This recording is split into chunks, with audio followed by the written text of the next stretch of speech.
And as always, a honk shall lead them. What's going on, everyone? Welcome, Arvanauts. Welcome, everybody, to a Tuesday stream. It is October 8th, 2024, in the year of our Lord, Anno Domini, etc., etc., etc. I am extremely excited to welcome you all back to another Forgotten Realms Unlimited Adventures, The Realm. I'm having a great time with this. I think this is doing exactly what I hoped it would do. I think it is helping build viewer numbers. I think we are getting some excitement around the experience of this campaign, and we have now reached, folks, level 8 to 9, basically, which means that we have just finished Tomb of the Lizard King, which means that it's time for all of you to decide in just a moment, to decide what adventure we're going to do next. It's going to be up to you to decide that in just a moment. But before I get there, a couple of notes on ways to support the stream, and also welcome to Imaginary Exponent and Nonstop and Echo Alpha X5 and everyone else who's here. It's good to see you all. So, a couple of quick notes, and it is retro, no doubt about it. Yeah, you can't complain that I haven't been doing any retro now, Echo. I've been doing retro for a while, and I'm going to be doing it for a little while longer as well. So I am definitely doing the thing. Okay, a couple of quick notes. If you haven't already done so, please follow the channel. That is always appreciated. Please check out our YouTube with !ArvTube, and I knew I forgot something. Hold on a second.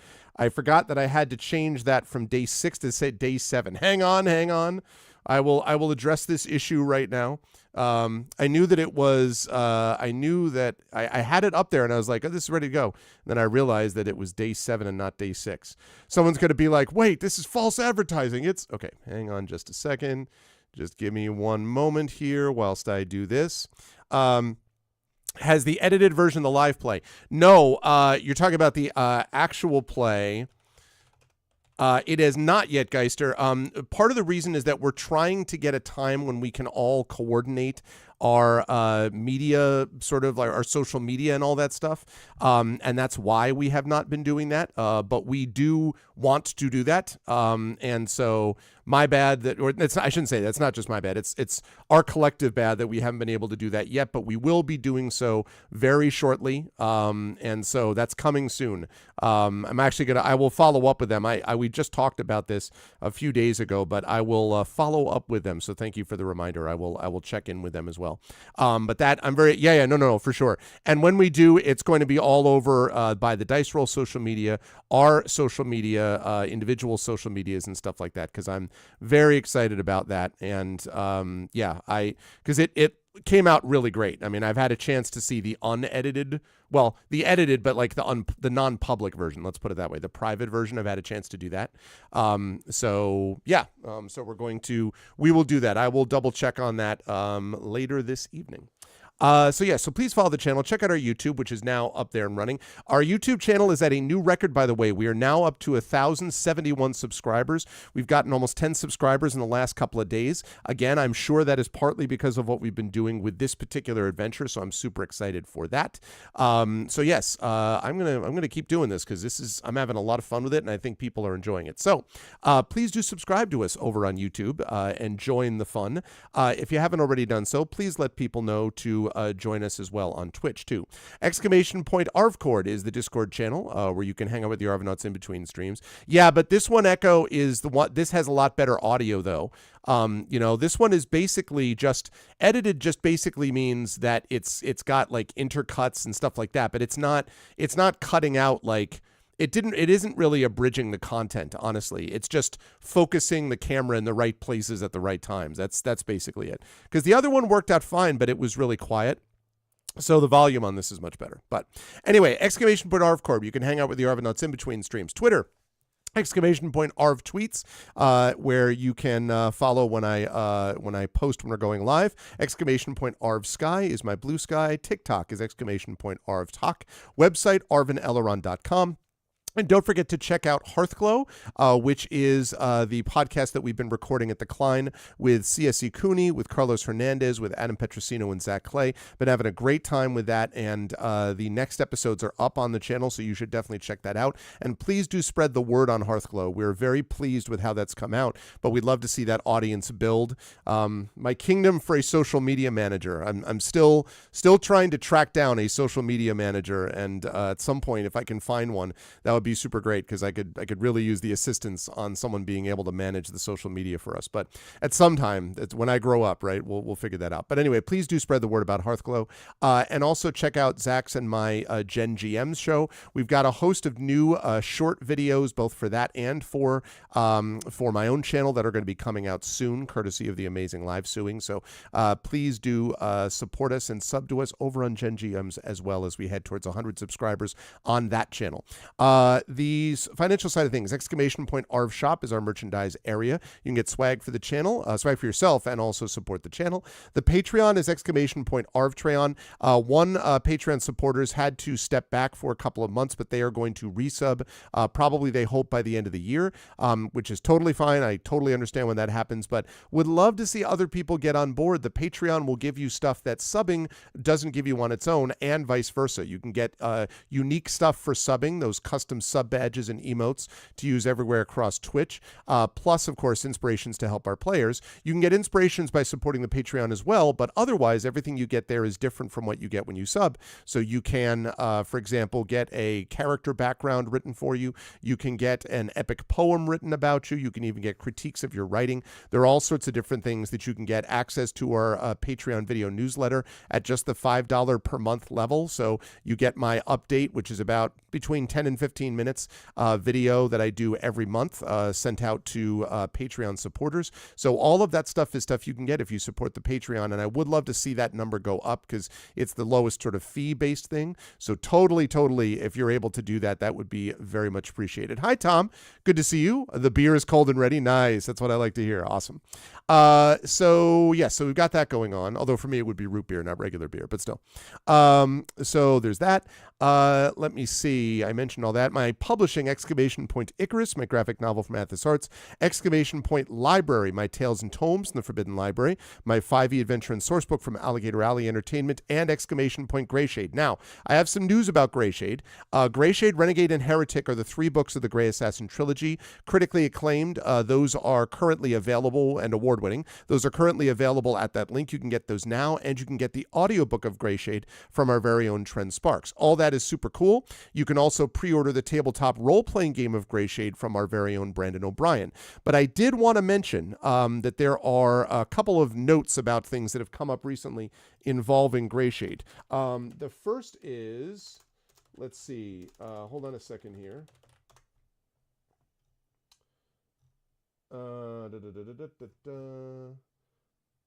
Okay, hold on. Let me go find this because I want to make sure that I've got it in the right spot. 1 second. Corner of story and game. Okay, so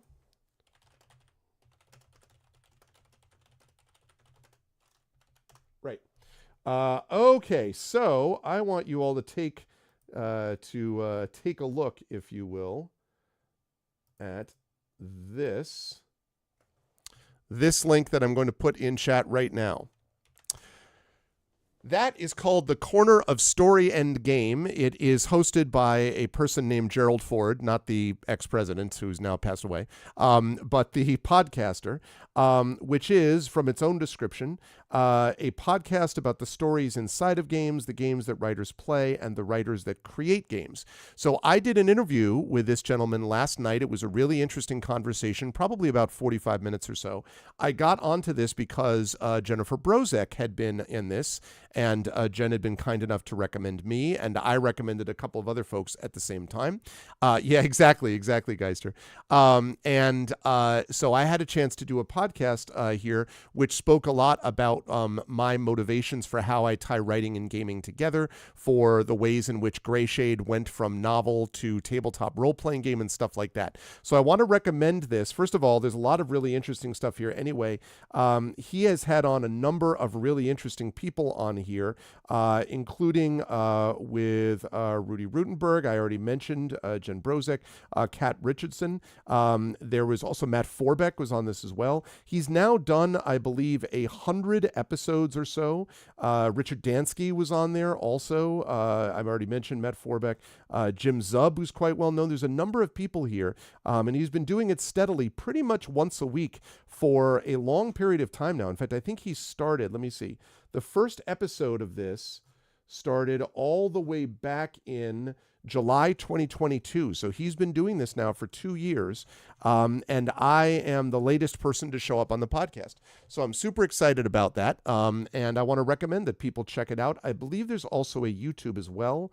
But I know that there is a YouTube. But this is going to be going on. Let me see if I can find it. Unless that's being held in another place. Let me just double check and make sure.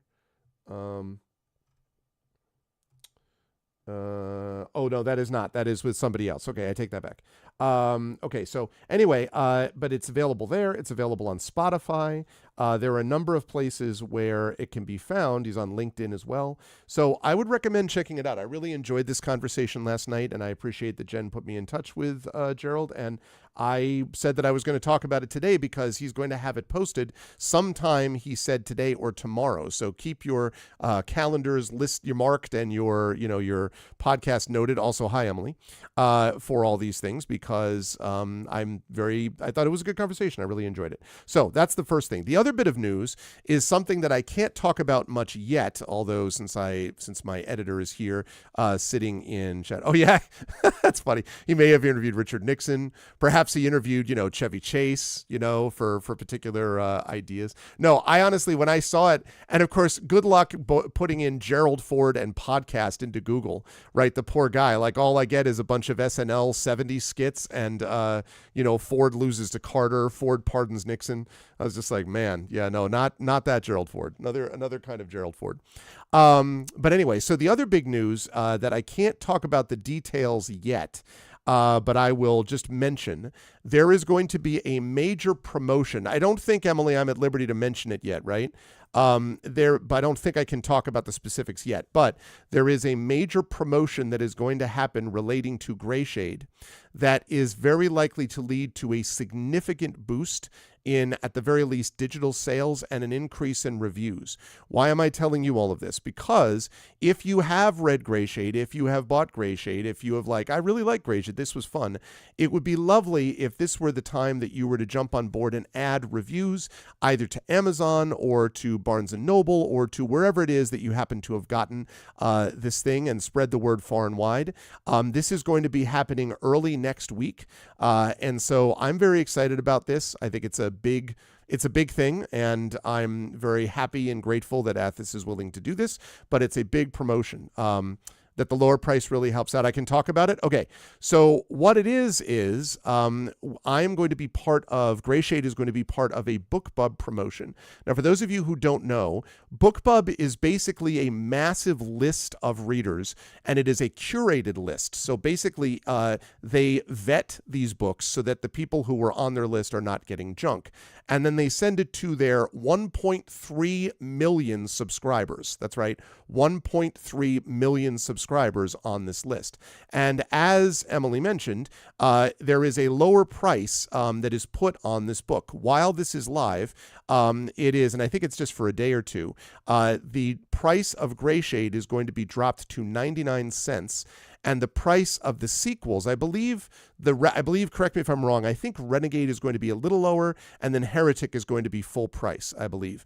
And what usually happens in that scenario is that people are looking at that, they say, hey, I want to give this book a try, and then they really get into it, hopefully, and then they want to read the others, and they're more willing to pay the higher prices. So it improves sales all the way. And everyone that I have talked to about this, not just at Athos, but I've talked to a number of independent authors, people who have worked with small presses, even people who work with larger presses but did this stuff later on, have done this and have said that it has a measurable and large effect on sales, and also that it gets, as Emily says, the sales bump gets into the algorithms, and that really helps on Amazon because it gets it into the US fantasy list. And if you can get the algorithm up there, oh, this is our first time of doing this, but I'm really excited about it because everyone I've talked to has said that it works really well. So I'm super excited about this. I believe that it is the 13th. I believe it's in the States, Columbus Day weekend. So it's this coming weekend that's going to be there.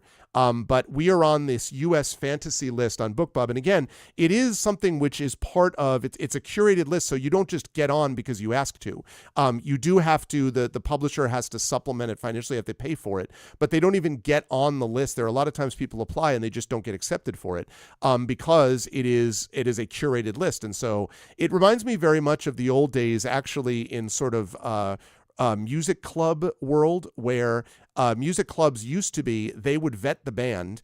If the band was a good band, they didn't give a damn about how many people the band drew. They cared that it was a good band, and they, the club, were responsible for bringing in the people. So you would come in as the band. They knew you were a good band, and people came to the club knowing that there was good music. Now, the clubs, I think, really got lazy, and they basically just said, we want the bands to do the draw, which is why you have a bunch of frat bands from Long Island, right, doing this stuff who are not very good and don't sound unusual or novel, and it's all about, can you draw 20, 25, 30, 35, 40 people rather than are you any good? So I really, really like the fact that it's the case. And yes, I am aware that it's super expensive, and we've worked out a kind of supplemental deal, Athos and I, about this, but it really is supposed to have a big boost in sales and everything else. So I am really hopeful for the best. I'm hopeful that it's going to be another sort of big jump forward. So I am excited about that. Yes. Yeah, I've worked something out. We have worked something out. Ballsteg and I have worked something out, but I think everyone is excited about it. I think that Greyshade has. Oh, you did? I'm glad that you did, and I'm glad that it got picked up. Because I know when he contacted me, he was very happy that it had gotten picked up for the deal. So that's good news, and thank you for talking him into it. But I'm very pleased about that, and I think. I really think that this, I think Greyshade has commercial value. I've always felt that way. I'm obviously biased, but still. And I think that something like this is going to be great. So I'm letting you all know that, because this means that, and I will definitely announce this when it actually goes live. I will make sure to announce it on the Discord. I will announce it on my social media. And my hope is that we will then get a lot of people over there looking at it. The algorithms get boosted. It's like a hype train on Twitch, right? A couple people do it, then a couple more people do it, then a bunch more people do it, and all that kind of stuff. And yeah, exactly. And having even some more reviews that are on the positive side of things, which I think people are more likely even to review it positively when they only did the 99-cent thing. It's just a numbers thing, right? If 1.3 million people get this, okay, assume that, 1% of the 1.3 million actually decide to buy the book. That's over 1,000 sales if that's what you end up doing. And again, you're doing it at a low price point, but you're also doing it where you get the reviews, you get the algorithm, you get that sales bump, and then hopefully they buy the rest of the books in the series as well, if I did my job as well as everybody else. So anyway, I'm excited about that. I've never been in a promotion like that. And I guess according to Emily, that's the first for Athos too. So I'm in the fantasy list. So super cool. I'm excited about it. I am grateful that Athos is doing this. And yes, so I wanted to let you all know about that's happening. And again, that is !Greyshade. You should check all of that out. And as always, !BLM, Black Lives Matter. Very important to affirm and assert the significance and importance of Black lives. !Help Now, the World Health Organization page on suicide prevention. Very important to reach out to others when you need help and reach out to others when they need help as well. And !Ukraine, UKRAINE, to help the people of Ukraine as they fight back against an illegal and illegitimate war with bravery and courage. And send the message that we will do so in the future as well. Oh, you got into the non-US fantasy list? #1 bestseller in Canadian sword and sorcery. Okay, wait a minute.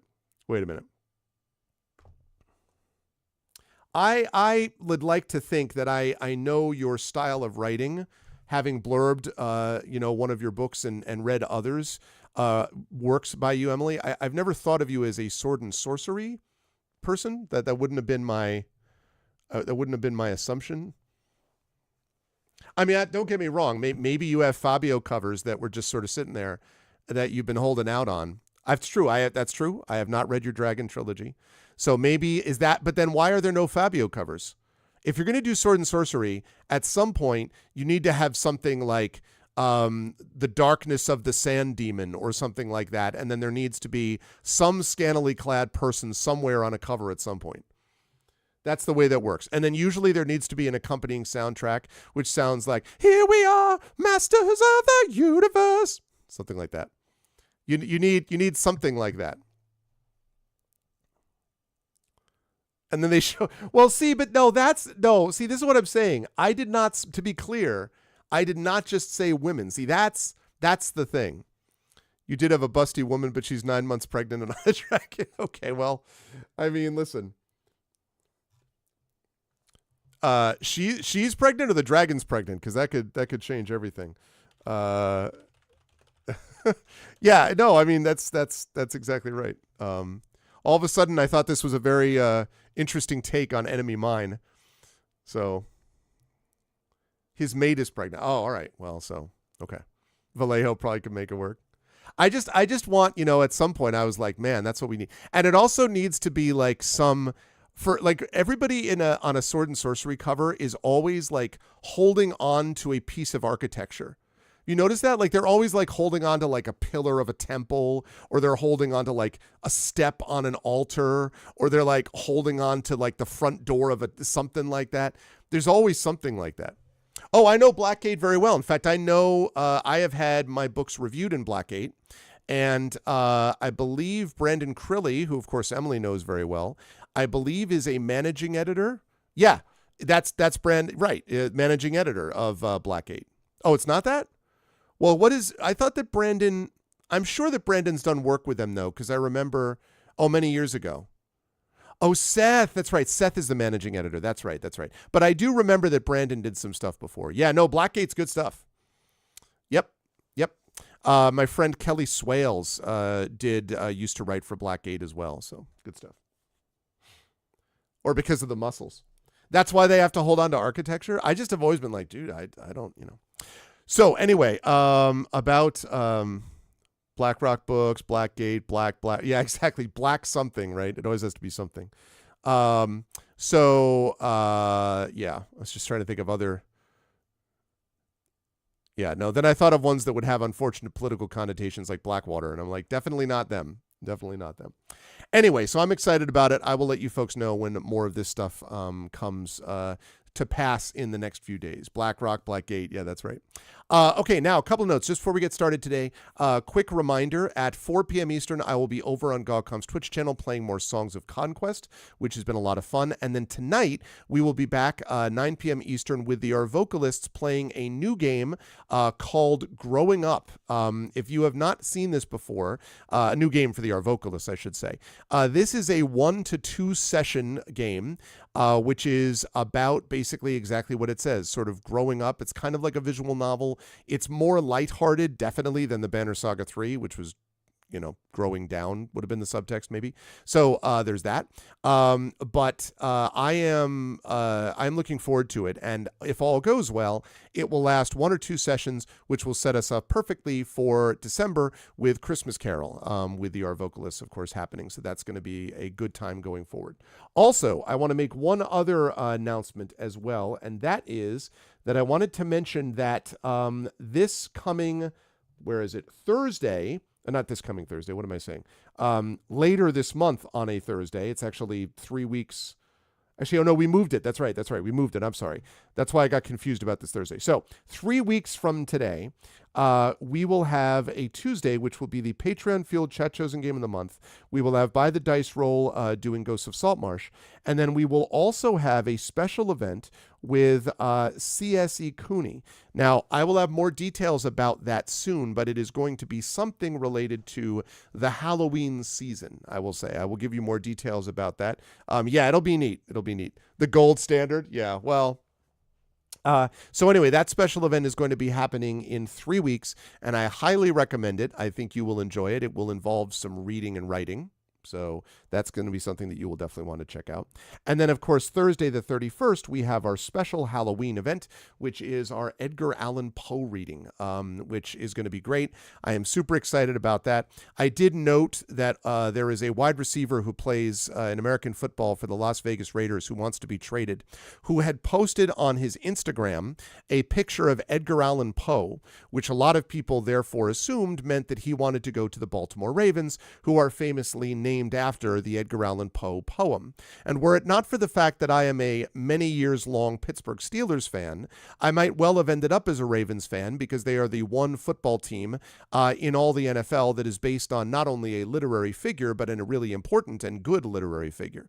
But I am a Steelers fan and thus cannot root for anything involving the Baltimore Ravens. So I hope that Davante Adams, who is a good receiver, doesn't actually go to the Ravens. But I did think it was nice that we got a Halloween-themed receiver trying to get traded from his team to some other team that is named after a major Halloween writer. I thought that was cool. I figured I would share that with you so you too could geek out with me on a thing that only English professors care about. But anyway, so that's what we got going on. Very exciting time for everybody and very exciting time for us today as we play this game. And so let us get into it. Because, chat, you've got some work to do today. You have got to decide where we are going next. So it is going to be up to you to make that decision. Oh, yes. And I had this as a note. As I was looking up, I was going to mention this too. Also, there is, I think now, either 48 or 36 hours. I know that it's at least 30 hours left of the Athos Arts pre-order for 2 books. And so please do mention that, Emily. Yes, please do that while I'm talking about it. Also, hi to MST, and also totally cool, Genly. And yes, I will still be around at 4 p.m. Eastern, although I won't be here at 4 p.m. Eastern. I'll be over at GOG. But you can definitely join us over there. I will be there for sure. And then we'll be back here tonight as well for our vocalists. Also, and also happy birthday, Genly. Wait, it's Genly's birthday today? Oh, that's right. October 8th. Yes, it is. Happy birthday. Happy birthday to you.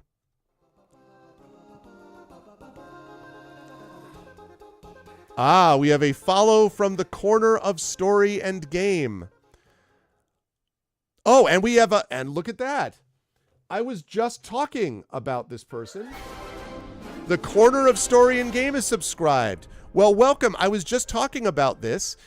This is Gerald Ford, who was the podcaster that I had a wonderful conversation with last night, talking about story and games and things like that. So everybody, welcome the corner of Story and Game. Very cool. Thank you so much for joining us and for subscribing. That's very kind of you.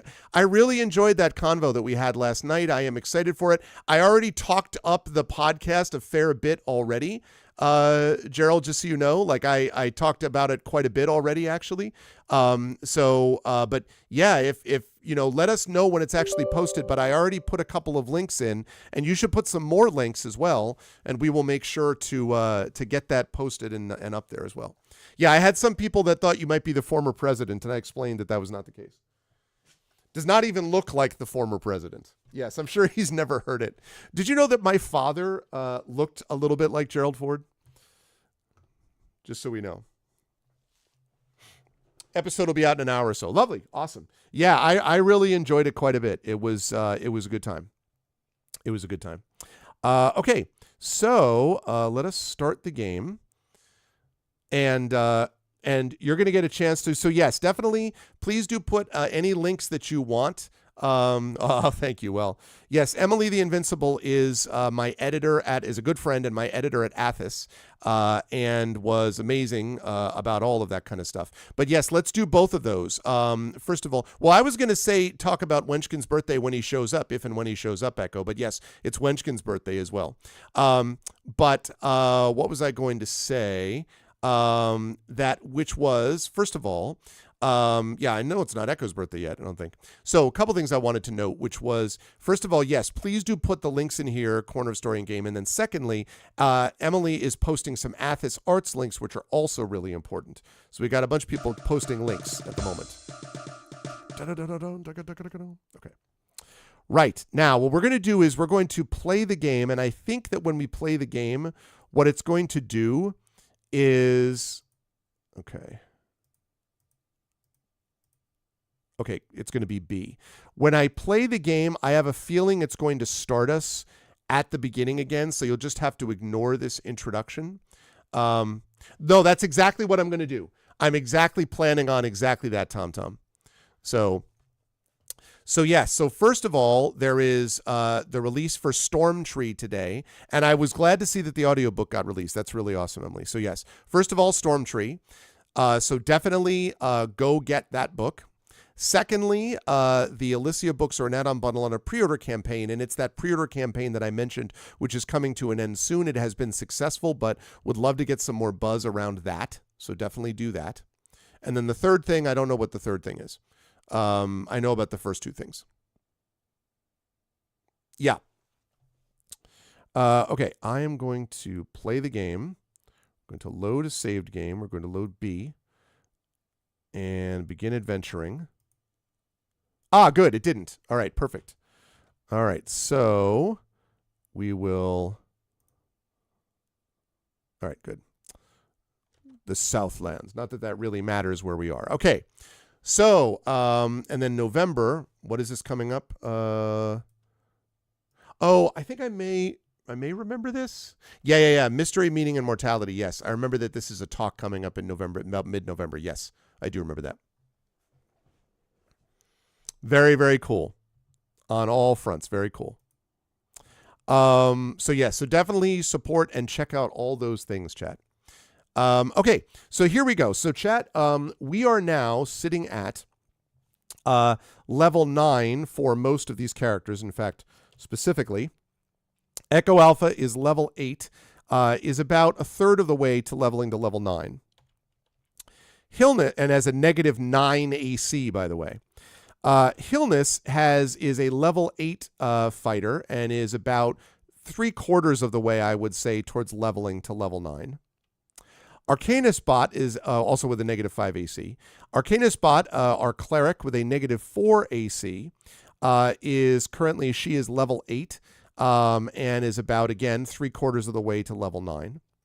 Effect Life, and has a negative 4 AC. With a negative 2 AC, our awesome mage Effect Life is a level 9 and is about 2/3 of the way, I would say, maybe 3/4 actually now, to level 10, which is going to be pretty awesome. Negative 3 Nonstop is with a negative 3 AC, is level 9, a level 9 ranger already. So Nonstop kicking ass back there. She's doing great work. And of course, Nonstop he, but is playing a she because, you know. So that's Nonstop. And then Shadowed Mage, last but certainly not least, a negative 3 AC and is a level 11, because thieves, speed, etc., a level 11 thief. So you put all that together and you have a rough average of about level 9, let's say. So that's going to be cool. So yeah, I know exactly. That's such a saturated group, exactly. So we are basically averaging about, I would say, 9th level, more or less. So with all that said, let's talk about what things are available to us. So I'm going to post a few of these things. We have basically done all of the Southlands now. The only thing that's left to do is this thing way off to the west here, which is like level 18 or 20. So that's way too high for us. We can't do that. And this Isle of Terranuria, the South Sea, Drums on Fire Mountain, that is too low level for us. We are over leveled for that, which means that we need to head north into the Northlands. So here's where we're going to do this. So now we get to see what levels we have. So let's see what we've got. Little village of Chala, nestled on the banks of the river Shrill, has prospered for generations, but now the city faces misfortune, pestilence, and decay because the icon which brought it prosperity has been stolen. All the clues suggest the object was carried into the Blackweed Swamp, but you be the one to bring it back.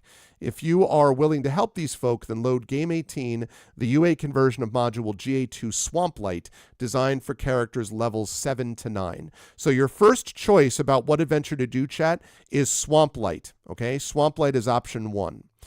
Option 2 here is the Slaver's Kingdom. And this is a very famous one, the Against the Slave Lords. So basically A1 to 4, the Area of Slave Lords.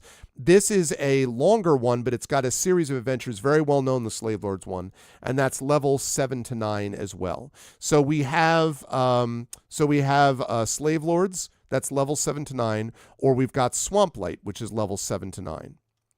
And then if we go further north, okay. We then have the famous Keep on the Borderlands, but this is probably, I don't know whether this is the right level or not. We'll see. The finest and darkest of humanity stand for their own purposes against the rising tide of humanoids, and now something more evil is rising in the caves of chaos. Do you dare face the Borderlands from base in the Keep? So that's Keep in the Borderlands levels 1 to 5. We're over-leveled for that, but we have the Slaver's Kingdom. We already talked about that. That's levels 7 to 9. And then the legendary hero Raithor contacts you to return to the Keep on the Borderlands. So we could then get Raithor's prize for characters levels 7 to 9. So far we have Swamplands, that's level 7 to 9. We have Area of the Slave Lords, that's level 7 to 9. Or Raithor's prize, level 7 to 9. Okay, everyone got that so far? Then we've got the soldiers of, I want to say Guido's Fort, but Guido's Fort from the Mysterious Mountain. Will you be the first to return or fall prey to the horror on the hill? Guido's Fort is stuck between, okay, we're over-leveled for that, so never mind. We already know about the Slaver's Kingdom. Okay, so that's there. Or the search for the hidden tower of a wizard known as Castanamir. Unknown wealth could remain in the old mage's home. If we do that, okay, we're also over-leveled for that. All right, so basically we have right now Swamplight, Area of the Slave Lords, or Raithor's Prize. Okay, so far so good. My party needs Swamplands. All right, well, we will talk about that. You can convince people when we get them all there, but I promised everyone that I would give them an option here, so yeah, blah, blah, blah. Okay, let's see. Okay, East Bridge. No. Okay, the inn known as Daleson's Rest. While there, possible you may become involved in a conflict between archmages. Let's see, that's level 15 to 20. We are very under-leveled for that. Whoops, nope. Go away. Oh, yeah, there's more. Oh, yeah, there's more, all right. Small cluster of homes lies in the forest south of the main trail. Here dwell families who have staked a claim in the forest of the Beastlands and will not surrender their homes to the evils ranging about them. Yet evil has come in the night to their shadowed streets, and a child has vanished. A wandering hag has been captured and is held for questioning, but there is no sign of the child. If you would seek out the missing child, play Witch Hunt. Okay, that also is too low level for us. Now we get to the Westlands, where civilization is still maintained through a struggling grasp. So first of all, we have Specularum. Let's see. 3 warring factions, 1 murder. The Toronescu, Radu or Vorloi, who is responsible? Entering Specularum will drop you into the middle of this conflict if you dare. The UA conversion of the Veiled Society for characters level 1 to 3. Oh, yeah. That's right. And then Lurdium Arcades, to a wizard knowledge is power, and Lurdrium wants to know the mysterious secret of the rock. Many have tried to discover it, but the rock keeps its secret well. Do you know what, can you smell what the rock is cooking? If you're interested in undertaking this mission, okay, level 1 to 3, that is not going to get it done, I'm afraid. So never mind that. Although a lot of these are adventures that we could do with another party after we finish with the one that we've got here, but we'll see. That one does not sound appealing. Yeah, that's okay, ruthless brigands raid the road between Specularum and Erst, leaving a trail of massacred men, women, and children. Their victims are stabbed, dismembered, bitten, and chewed. Local lords are desperate for heroes. If you're willing to seek out the monsters behind these attacks, you could play the mini-adventure Despoiled for characters level 7 to 9. That's interesting. So that's possible. So we've got the mini adventure Despoiled. Okay, so that is now one other thing to remember is if it's a mini adventure, first of all, we don't have to leave this adventure. It's right here. I don't have to like transfer saves and whatever. And it's level 7 to 9, so it's shorter. So we've got that to consider as well. So we have so far Despoiled. We have, which is to stop the monsters attacking the road. We have Swamplight, which is trying to track down a town's lost artifact, which according to TomTom has a nice item for the party and is not a very long adventure. So we have that. We have Raithor's Prize, I believe it is, where we go back to the keep on the Borderlands, or we have Area of the Slave Lords. So if someone could keep track of that for me. So we have, again, we have this one, Despoiled, mini adventure, characters 7 to 9, stop the monster attacks. We have Swamp Light, a small adventure. I do have to leave this, I think, to do that. But Swamp Light, adventure, again, 7 to 9 to find an artifact taken from a town. We have Raithor's Prize, which is we go back to the keep on the Borderlands to deal with some stuff surrounding the Caves of Chaos. That's level 7 to 9. And we have Against the Slave Lords, which is a longer adventure, and that's also 7 to 9. Yeah, Veiled Society is level 1 to 3, so we can't do that with this party, Geister, I'm afraid. Way over leveled for that. So those are the 4 that we have so far. We're not going to do that yet. Okay, the Gates of Ernst. Adventure awaits within for anyone willing to brave the city. If you choose to enter the city, the Ghost Tower of Inverness, designed for character levels 5 to 7. I love the Ghost Tower of Inverness, but we are probably over leveled for that. May have to do another party. We'll see. Let's see. Let us sail south to the village of Klein. Let's do that. Okay, the village of Klein. Goblins here have always been a nuisance, but the natives have dealt with them and continued an otherwise peaceful existence. Now a valuable magic item has disappeared. Why are these villages always losing magic items? Thank you, Emily. Why are they always losing magic items? I don't get it. If you'd like to help the village of Klein regain the Scepter of Truth from the Goblin Raiders, you should load Game 7, Raven's Return. Let me just double check here and see what that level is. Raven's Return, 2E. Let's see.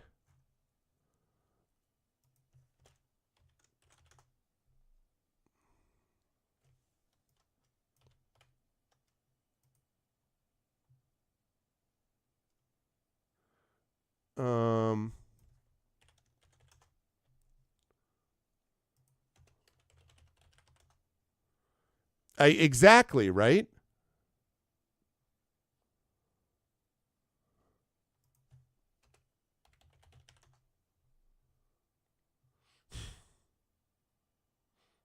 Assault on Raven's Ruin. That's interesting. Assault on Raven's Ruin.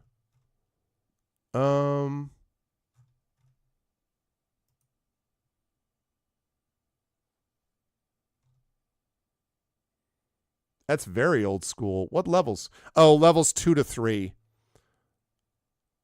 Okay. Yeah.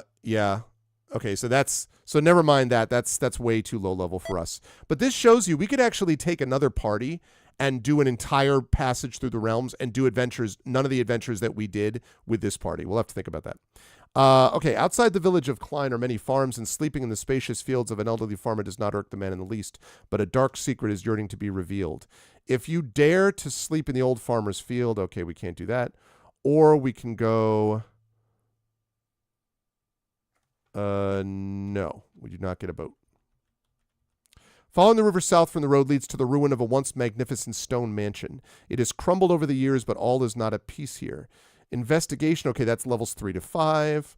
We're not going to do that. We are over leveled for that. Okay, let's see what is here.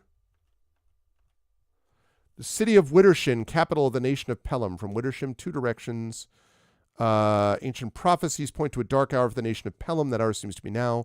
Lord of Wittersham is looking for a band of adventurers who will fight for his nation and bring back its savior. Characters level 4 to 7. We're really over leveled for that.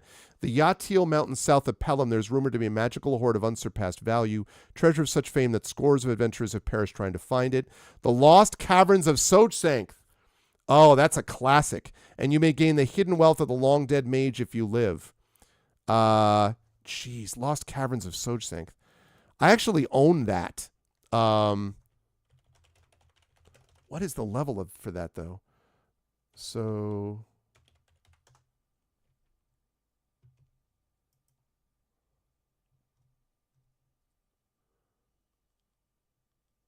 it was originally a tournament adventure.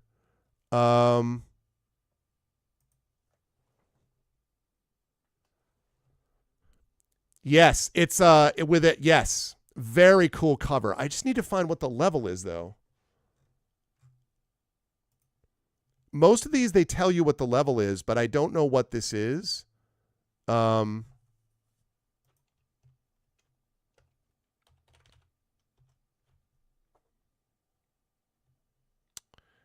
Descent into the Lost Caverns of Sojsank is considered 9th level, but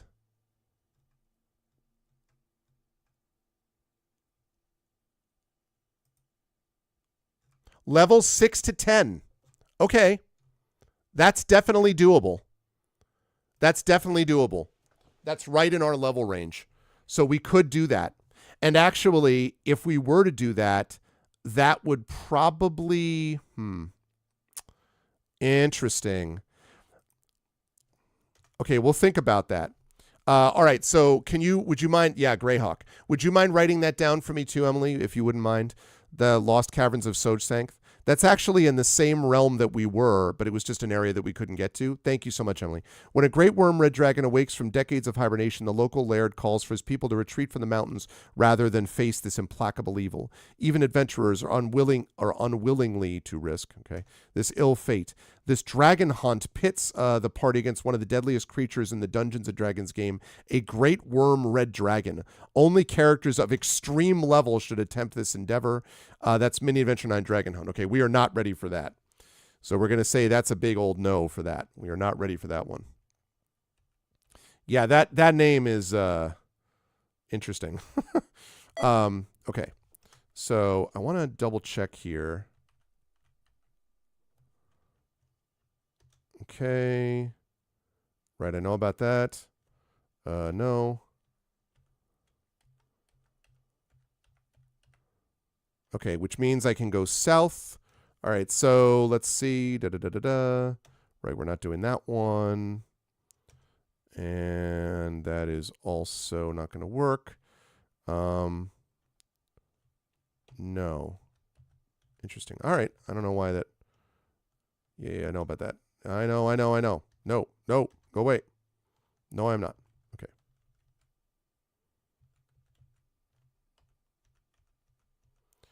Okay. A cloud of death hangs over Two Lakes Vale, and nothing has come out since its arrival. Worried, you may receive a king's commission to enter into the Vale and get to the bottom of matters there. If you're interested in attempting this mission, beware. That's level 15 to 20. No, I don't think we're going to do Death's Ride, chat. Pretty confident that we're not going to be able to get Death's Ride with our current characters. Here's a small settlement. We'll get there eventually, Tom. Half it closed by the Whispering Widow Woods. Ooh, good name. Passing through, it's possible you hear of a boy who has disappeared. If you want to enter the woods in search of the missing boy, lost in the woods, you should load Game 19, the UA conversion of Tales of Enchantment for characters levels 5 to 8. That's possible. We could do that. We're going to have to do that first if we're going to, because we're right at the level range. We're really a little over-leveled for it, honestly. Yeah, I think we're a little over-leveled for that, so I'm gonna veto that, actually. Okay, a horror lurks beneath the earth, and this is so cool. There's so many cool adventures. In the small farms south of Stalenford, the help of the Duke's army is too many days distant, and the attacks have claimed many human lives. If you would descend into the Warrens, okay, that's level 4 to 6. No thanks.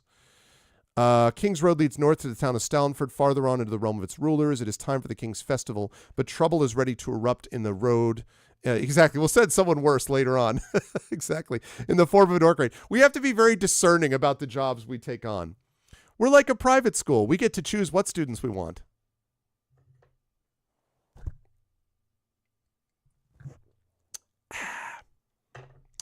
Okay. Trouble is ready to erupt in the form of an orc raid. If you are interested in joining the retaliation against the orcs and then following through with the plots that ensue, wow, you get modules B11 and B12, King's Festival and Queen's Harvest. Characters may begin these adventures at first level. No. If you're interested in traveling farther west, you may hire on with a caravan. You're sure to encounter perilous adventures in the giant desert. The Lost City, okay, but that's levels 3 to 5. Once that's found again, sought fervently by merchants both within the desert without, the first colony sent to the desert vanishes without a trace. If you would accept the mission offered by the Guild of Merchants, okay, we're also under-leveled for that. Okay, or over-leveled, I should say, for that. Okay, now... No! Oh, okay, that's the north part? Okay. Right. No.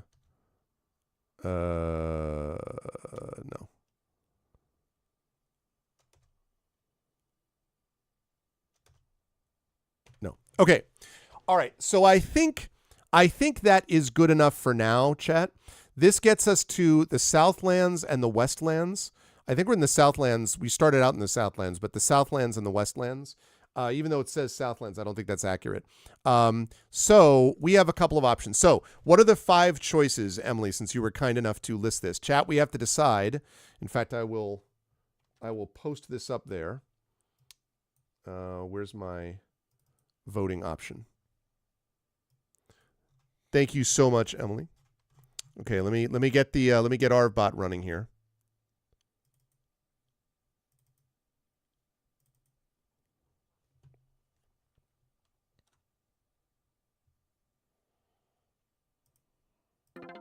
Whoops. Be quiet. No more general video. Not right now. Okay. Right. So here we are with the polls. Let's put up the polls.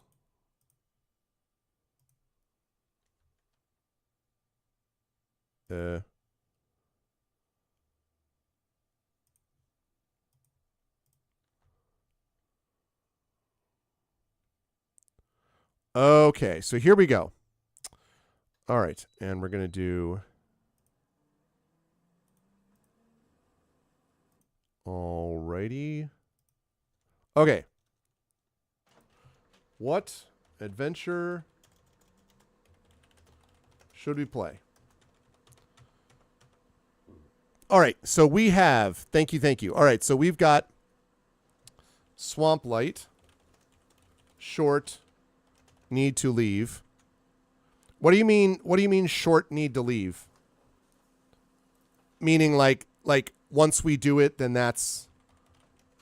So, and Swamplight is where we go to try to get one of the artifacts back for the village. Despoiled is where we stop monster attacks. And that's level 7 to 9. Wraither's Prize. Explore Caves of Chaos. 7 to 9. And then Lost Caverns. I'm going to do Slave Lords last.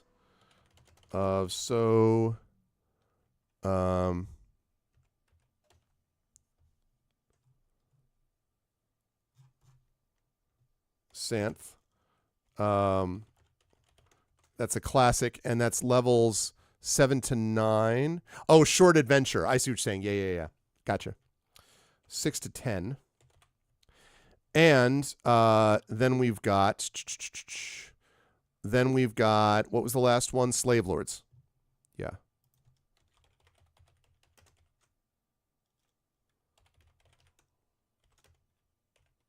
Okay.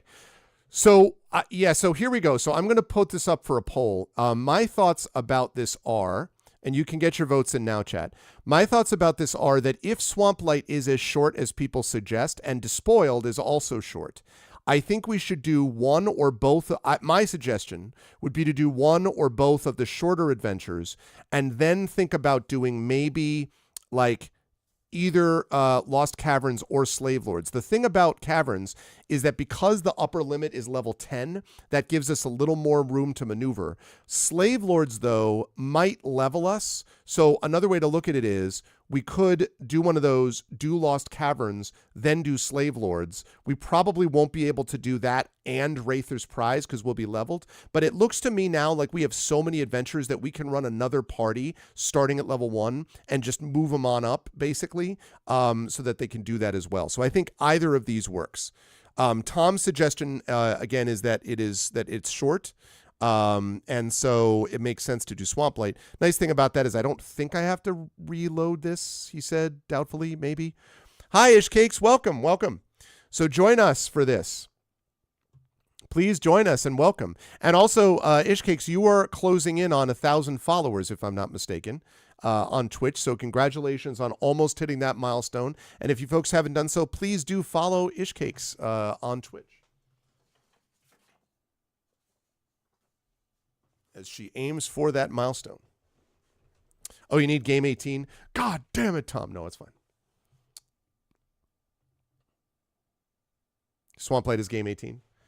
I could have done Despoiled and I would never have to leave. Do you actually, I wonder how short Despoiled is. It's a mini adventure. Oh, nice. Very nice. I don't know if Despoiled is a mini adventure or not.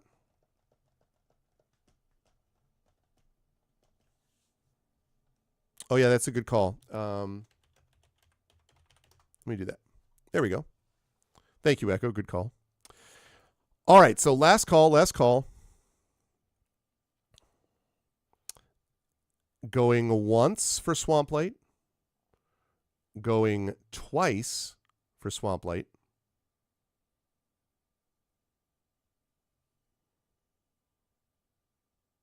All right. Swamplight it is. Chat has spoken. I will come back to... What I want to do is save this near where Despoiled is in the hopes that... if we're not over-leveled, then when we come back to this, we can do Despoiled next. So I'm going to go close to where that is. No.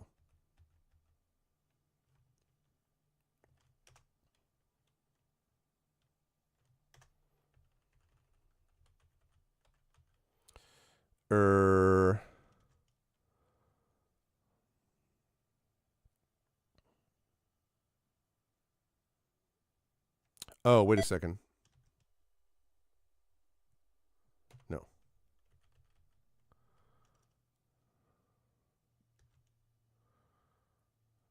Okay, can I go north? I don't know that we will be for level 7 to 9, but I guess we'll see.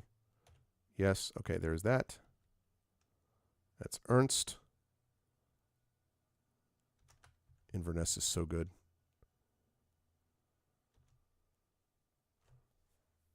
Okay, so there's that. So, no, let's go here.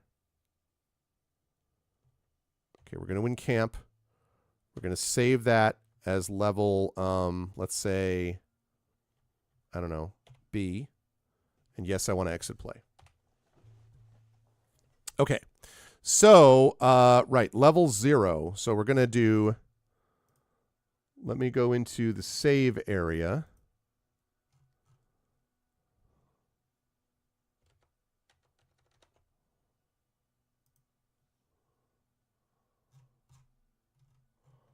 All right, so this is game 0.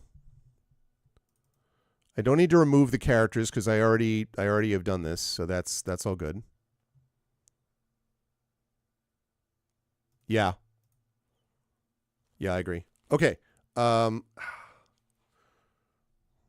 is that not showing? Okay, there we go. Good. Okay, so we think that it's level 18, huh? You said Swamplight is level 18, Tom? Is that right?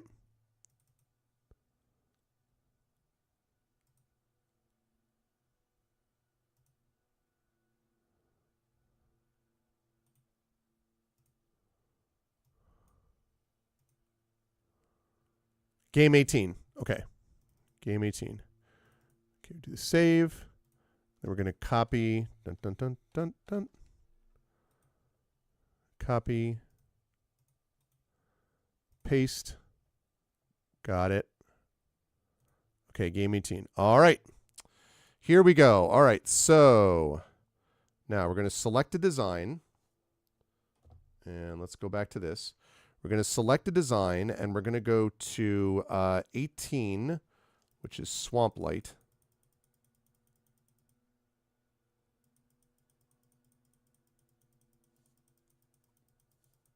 Swamplight. There we go. All right, game 18. So we're going to play the game. We're going to add a character. There we go. Add. Whoops. And add. There we go. All right. Now we're going to begin adventuring.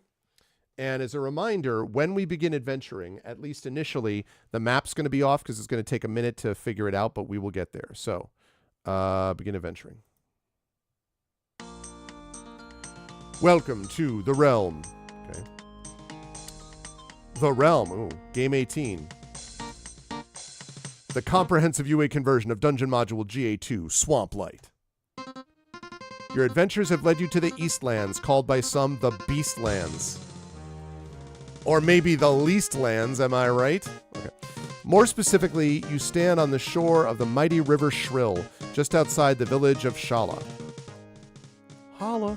For decades, the city of Hollabred, nestled on the banks of the river Shrill, known hereabouts as the Leal River, boasted a prosperous fishing business. The community's life revolved around the wide, slowly rolling river that meandered miles northward of the Blackweed Swamp. Men trained their sons and daughters to be fishermen and taught them to trap the large lizards that lived on the banks of the river and in the swamp. The city enjoyed lucrative trading contracts with merchants from communities inland and to the south. As the city grew, young men traveled to Shala, to Hollabred, to seek adventure in the swamp or marry into gainful careers. Okay. The people of Hala quickly welcomed officials from southern inland cities, treating them like royal visitors and regaling them with stories of the river and the city's past. The Hollands explained that they did indeed owe their happiness to the great Leal, but the river, their good fortune, the prosperous fishing industry,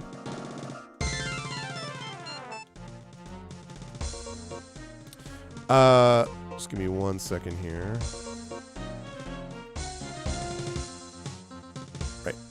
Let's see. The river, their good fortune, the prosperous fishing industry, and their fine crafts were all gifts of their god Tefnut. You know, our god is a Tefnut. He's as tough as it gets. That's why we call him Tefnut. Okay, Tefnut.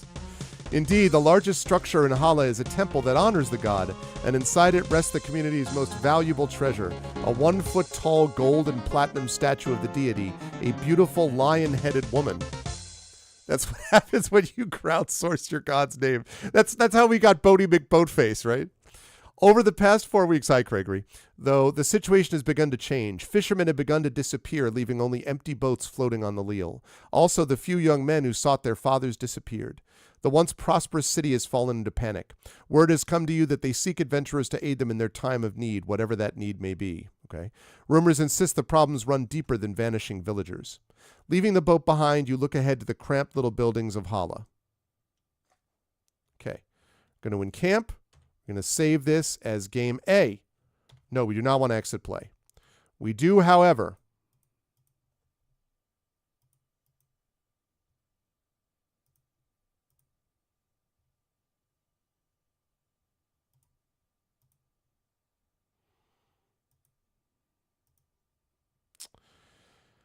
I love it when it does that. Okay, there we go. Stop doing that. No. It goes here, and then we go there. And I don't want you to do that. I did pick that. It goes there. Yay, there we go. All right. Party makes camp. Also, I'm going to have, let me just quickly change the order around because Echo Alpha has to go here. Hillness has to go here. Nonstop? No. Arcana Spot goes there. Effect Life is there. And I want Nonstop there. Okay, and then I also want Arcana Spot to cast a Cure Light Wounds on Shadow Mage. We're going to do another one of those. Oh, my God. Great work, everyone. I could have just cast one Cure Serious Wounds and done all this, but I imagine we're going to get a chance to rest pretty quickly, so no big deal. All right. Save. What did I say? We save this under A. Okay. The paladin has to walk on the front. Okay. Right. You enter the village of Hala. A grim-faced man approaches and introduces himself as Vant, chief village elder. Behind him are other elders and many citizens of Hala. Our city teeters on the brink of disaster, Vant mutters gravely. Our lives are in jeopardy because the statue of our goddess was spirited from our temple. Even though I look like a badass, with a bare chest, a necklace, and a swirling cloak and cape which makes me look vaguely like a swashbuckler, I am both a shaman and also a member of the Three Musketeers. Fear me! Trackers say lizard men are responsible, but I believe it was our own complacency that caused it to be ripped from our midst. We did not guard the golden and platinum image of Tefnut. We were not, if you will, Tefnut. If we had been more Tef, we wouldn't have lost our nut. Anyway, the chief elder explains about the glories of Tefnut. I mean, the glories, clearly, and how the goddess is responsible for the success of their fishing industry. He pauses and glumly adds that since the disappearance of the statue, the goddess has been seeking vengeance. Fishermen have not returned, trappers have been killed by unknown causes. The elder begs you to aid their cause. Vant waits. Do you agree to help the village of Hala? Only now does the cloak and flame dramatically move. Do you notice that? Like, only when you get a chance to make a choice, then all of a sudden it's like, now he's Mr. Dramatic, right?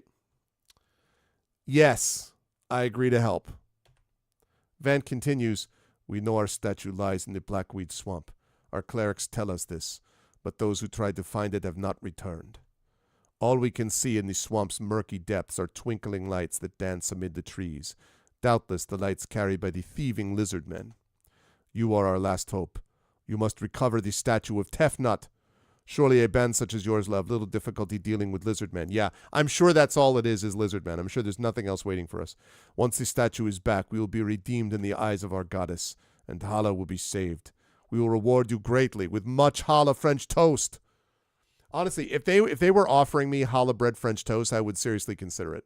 Challah bread French toast is legit. We will give you 1/4 of the income from our fishing industry for the next year. Is that a lot? If you can bring the statue back to the temple.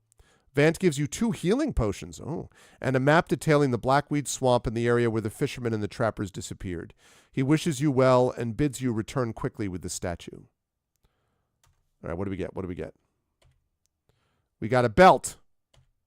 Oh, of course.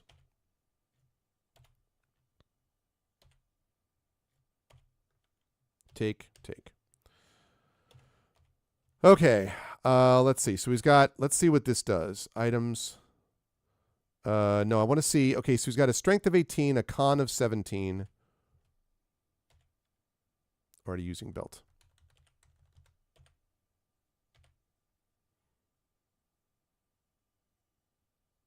Did that do anything?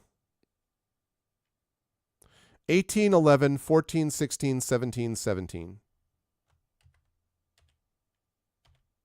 18, 11, 14, 16, 17, 17. That didn't do anything. What about that one? 18, 11, 14, 16, 17, 17. That didn't do anything either. So basically, we have no idea what these things do. Trade to Hillness. Trade to Arcana Spot.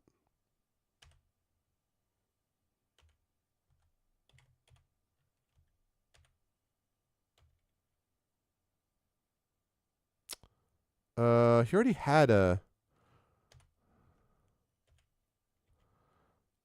Oh, wait a minute. Okay. 18, 15, 14, 17, 18, 13. 18, 15, 14, 17, 18, 13. 18, 15, 14, 17, 18, 13. Okay, so that doesn't do anything either.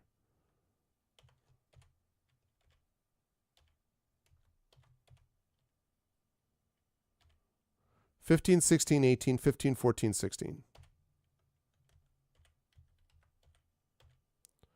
15, 16, 18, 15, 14, 16. I think that's the same. Oh, because the loot tables. Okay. All right, well. Well, so much for that. Oh, whoa, yes, I do. I want to take at least some of this money. Items.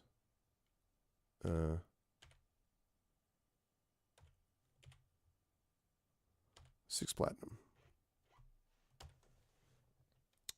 Oh. No, I know. I know that's one way to do it, but the belts I think are useless anyway, so.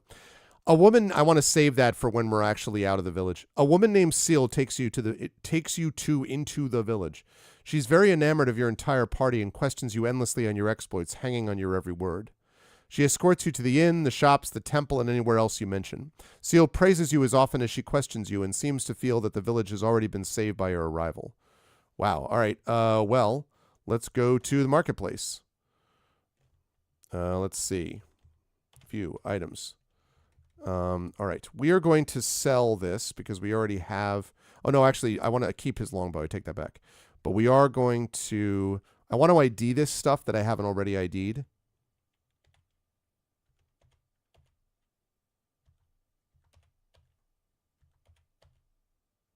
Shield +5. Man.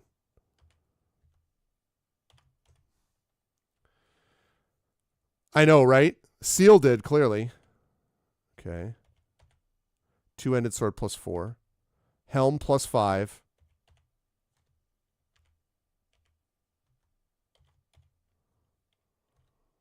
I love that these random villagers know what this stuff is. They're like, oh, yeah.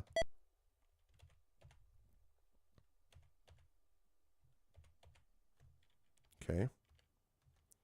I've been waiting to get to a place where I could actually ID all this stuff. Wand of Paralyzation. That's useful. Ooh, Effect Life. That is going to be useful for sure. Cloak of Protection +2. Yep. Elfin Chain +4. Okay, so we're going to sell that.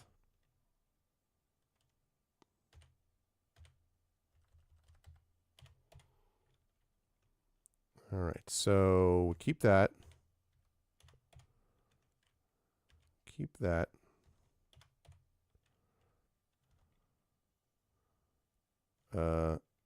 ID, yes. Okay, sell, yes. Okay. And then view ID. Yeah, it sure was. You have the face of whom we prefer a body such as yours, but with the face of a lioness. Yeah, I know. I've been trying to figure out what exactly, like, oh, a beautiful woman with the face of a lioness. I'm like, really? Is that? Do we? Okay. I forgot whether I did anything with that shield. I have so much money, I don't actually care if I'm wasting some of it doing this. Okay. Right. All right. Now, what we really do need, though, is we need arrows desperately. So, let's see. Well, not desperately, but we could use them. All right. The two big ones are these folks. So they have 85 arrows +2. All right. So I need to basically get 170 arrows of +2 for nonstop. And I need to get 140 arrows for Shadowed Mage +2.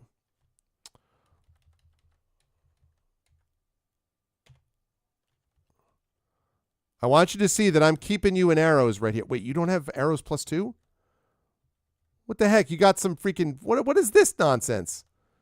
What? Oh, man. Oh, fine.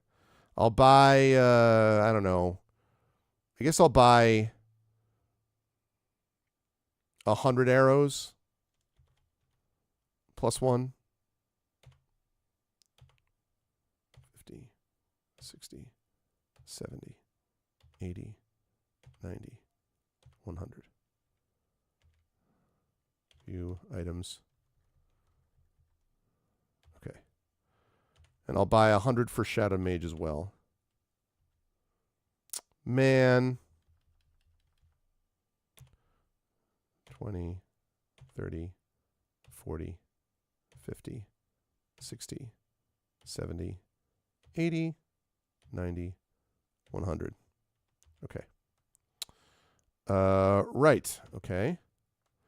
So let's see. If we go to the inn, taken to the finer inn with one N of Hala, you're permitted to stay as long as you deem necessary to prepare for your journey.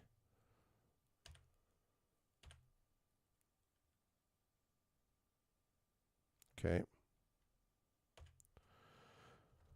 All right. In the temple, the priestess of Tefnut listens to you and offers spiritual counsel, but cannot provide healing while the statue of Tefnut is gone. Oh, I see. All right. I'm going to save this as J. Exit. All right. You leave the small, cozy buildings of Hala behind and enter into Blackweed Swamp. You travel west from the village of Hala, though the problems of the people have not yet been resolved. Oh, wait, what? No, Seal, no! Nope! No, don't tell me more about... Okay, I'm leaving. Wait, heroes, wait! I can aid you! You turn to see Seal rushing after you. The woman stops before you and speaks. You were interested in information, and I have learned some for you. Things that people were not so easy to tell strangers. Listen, no one saw the thieves. The theft occurred late at night while everyone slept. A young man was getting ready for fishing when he first saw the lights leading into the swamp. Lizardmen tracks were found outside the temple along the riverbank. Just around the riverbed. Never before had lizardman tracks been found here. We never knew there were lizardmen living around here. It is not surprising to us, since we have long slain the great lizards of the swamp for food and clothing, but we never saw evidence of them before. Also, a patch of moss was found inside the temple after the statue was stolen. The moss must have come from the swamp. I have brought it for you. Syl gives you a small bag containing moss. That done, she suddenly seems shocked by her actions. She blanches and runs back to Hala. Okay.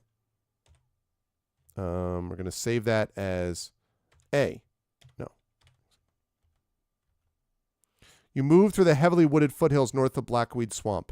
Further north rise the unattainable mountainous heights.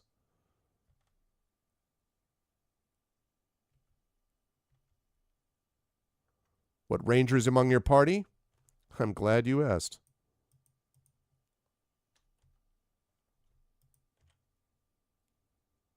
No,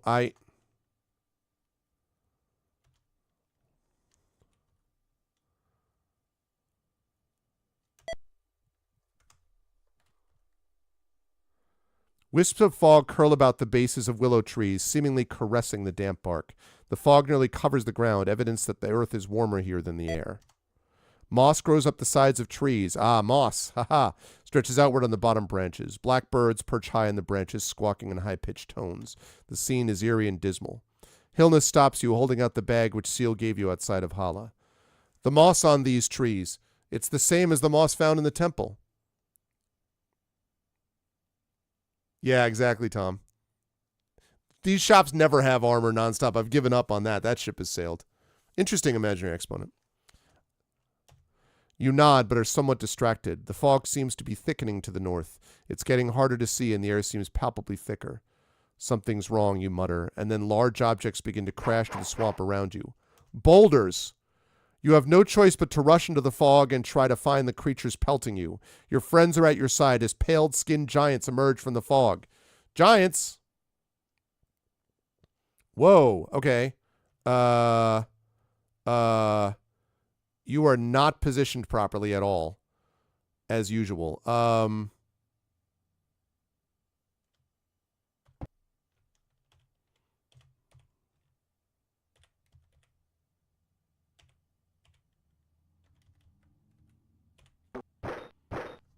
Fog giant, huh? We're going to guard. Actually, wait. It's unfortunate. Can't go there. What can I do? We fought these. I do remember that. Yeah, they were like those, but not quite. Yeah.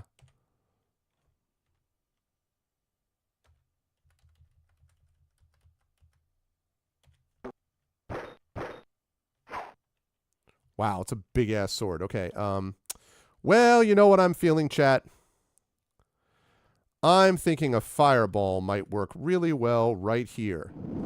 Kaboom!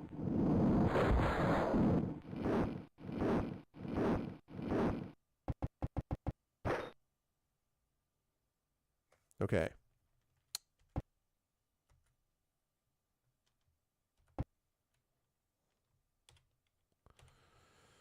They always go the wrong side.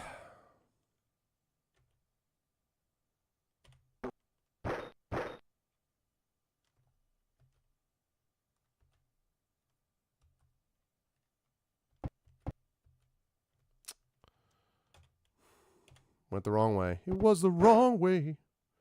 Why are you attacking Effect Life? Can you not do that, please?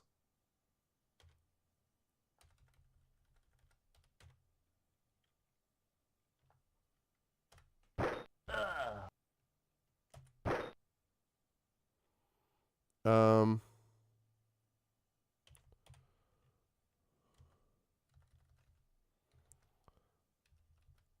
right, there's only one option here, and that is... Oops. What do you mean unaffected?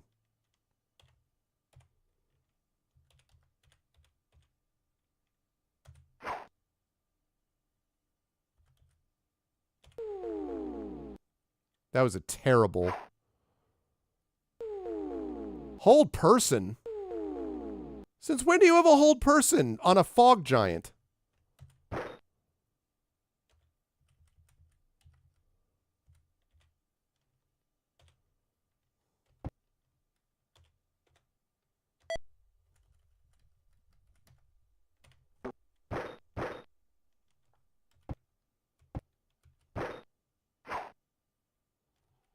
Okay, let's try that again, shall we?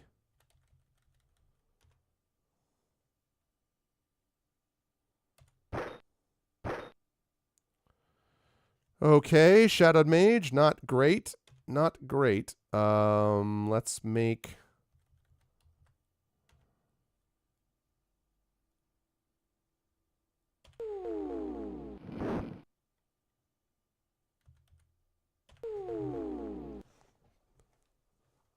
Okay, that's better.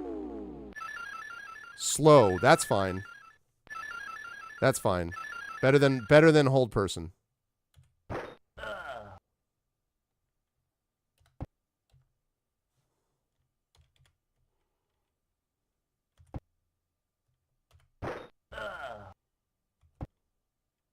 Okay.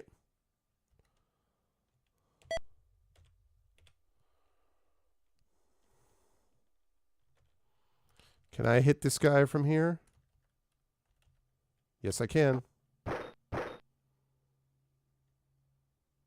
Interesting that you're guarding. Bold decision to guard.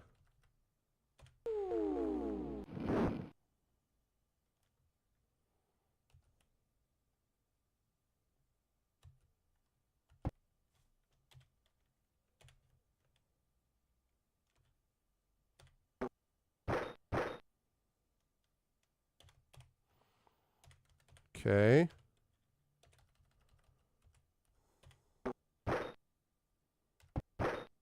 Ow. Wait, what?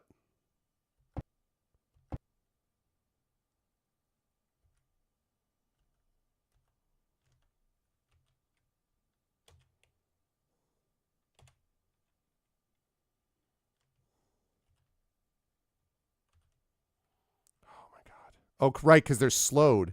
I was like, why are they going so slowly? That's why. Hmm.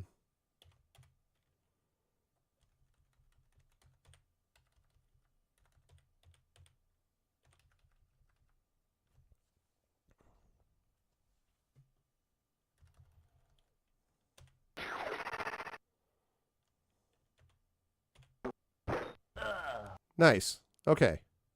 Not bad, not bad. All right, what do we got? Treasure-wise. Items. Scale mail, huh?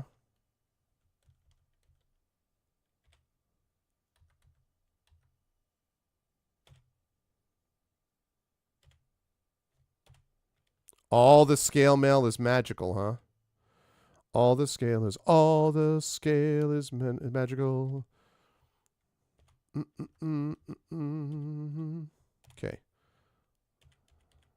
All right. We may not use any of this. View items. Okay. Right. So I have an AC of -9 right now.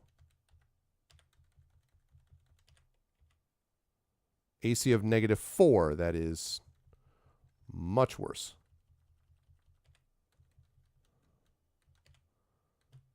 Trade with Hillness.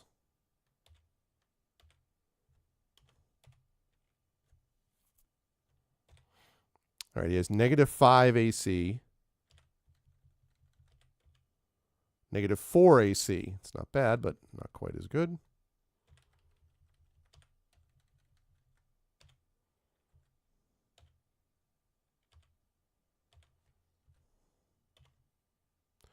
-4 AC. 1 AC, yeah. It's not as good. It's probably like scale mail +1. Yeah. Which, whatever, like, Effect Life can't use that. I think Nonstop might be able to use that. Okay, so he's got AC of -3. AC of -2, yeah. So this is not as good. All right. All right, so kind of a waste of tech magic, but whatever. I'm not going to go back and trade these. I have so much money that, like...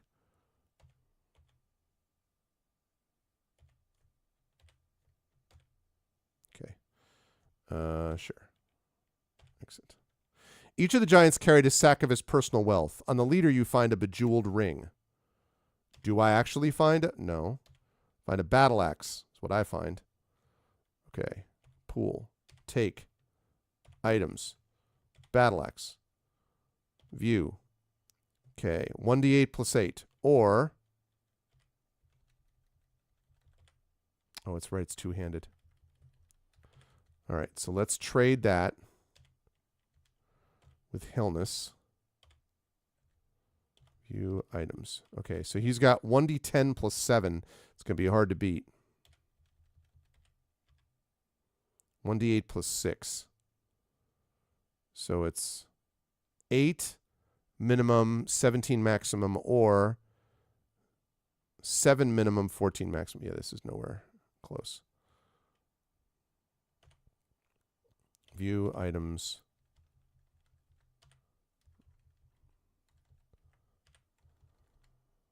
Drop.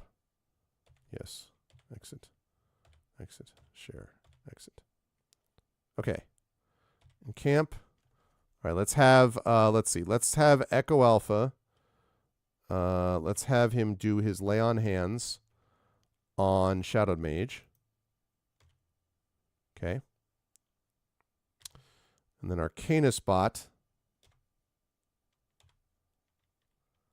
A Cure Serious Wounds on Shadowed Mage. Okay. And then a Cure Light Wounds on Effect Life. And another Cure Light Wounds on Effect Life. That's a lousy one. And then one of those on Healness. Another lousy one. And then one of these on Shadowed Mage. Okay, that was pretty good. Okay. Used all my heals, but you're going to save that under I for I know this works. Okay, right. Took care of that. Lovely. So now...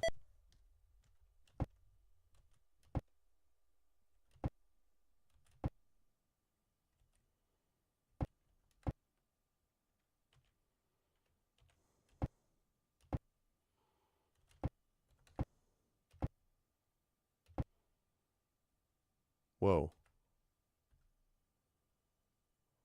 Fog blankets the ground, blah, blah, blah. Little lights filters down here as the canopy is so dense. The air feels heavy, oppressive, and the humidity is uncomfortable. As you move on, a booming voice cuts across the tableau. Little men, what do you want in our swamp, little men? If you are not careful, you will die here. Many dangers hide in the swamp. A large head pokes out from behind a thick cypress tree. It is a giant. Behind him, you see the forms of 4 more. The giant who spoke before listens to you as you speak. You believe his expression to be one of surprise. When you finish speaking, he and his companions stare at you in silence. You have time to look about. Aside from the trees and swamp grass, you notice a pile of large rocks, boulders piled nearby for easy access. Finally, the lead giant speaks. Rarely do humans have the sheer nerve to speak to us. Most would be rushing headlong either away or into us. You see the giants in the background nodding their heads. One chuckles, a deep rumbling sound. I know, right? You say you are looking for lizard men, but you speak of them as if they are a wandering band. The lizard men live to the northeast in a village. They are fishers and trappers. We trade with them from time to time when hunting is poor. They prepare the great swamp catfish better than any creature in the realm. However, one lizard man wanders the swamp alone. He is a lizard king. He wears ornate clothes and commands magic. We have stayed away from him. He is formidable. There are other terrors in the swamp. Our evil cousins wander here. There are large lizards, very, very large lizards.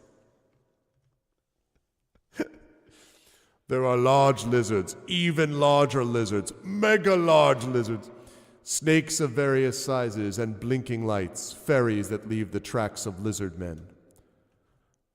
You talk with the giant leader a while longer.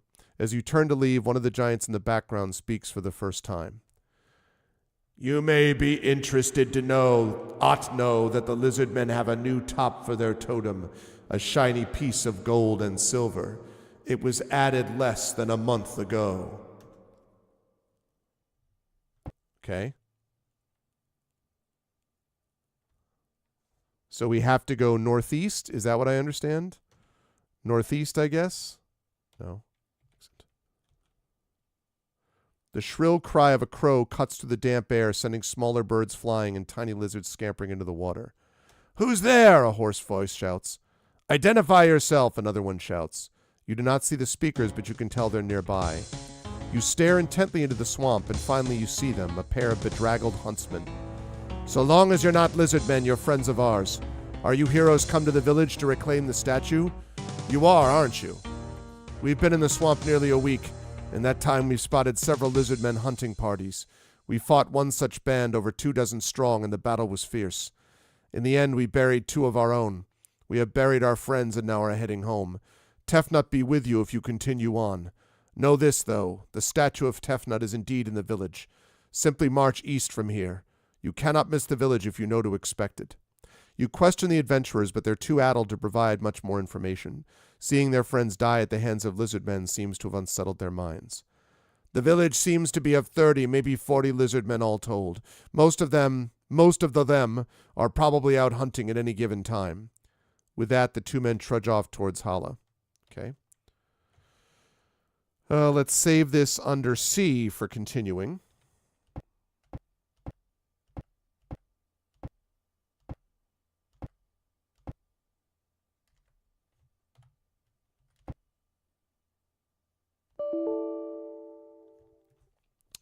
Darn it, the map got wrong.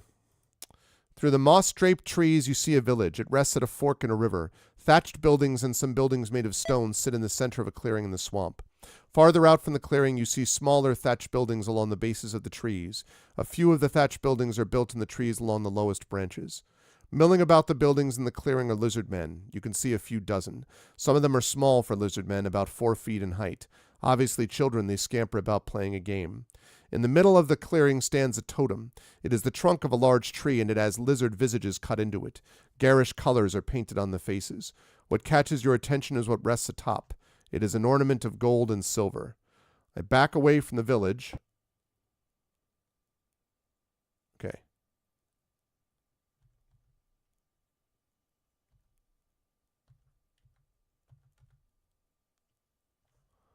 Ugh, this is not...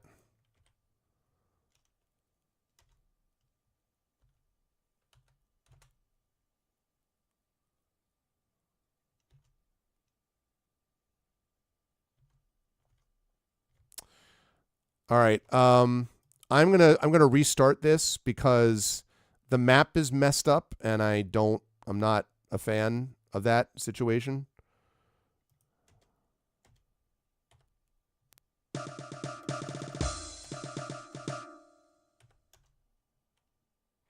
Play the game. Load save game. C. Begin adventuring.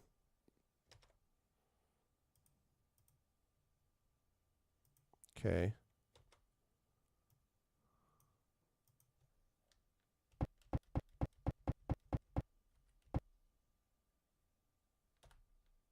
There we go. Village of Fen. All right, we're in the Village of Fen. Tefnut be with you. Tefnut be with you. Are you Tefnut? Do do do do. Are you Tefnut? Are you Tefnut? Do do do. Ain't that Tefnut? Cautiously, you slip forward. Horns blare in the swamp, and a dozen lizard men rise from apparently nowhere to raise spears to you. Hissing and scowling, they try to hold you at bay while other village defenders come running. Lizard men do not seem to understand. They simply stand before you, glaring and hissing as reinforcements draw nearer from the clearing in the center of the village.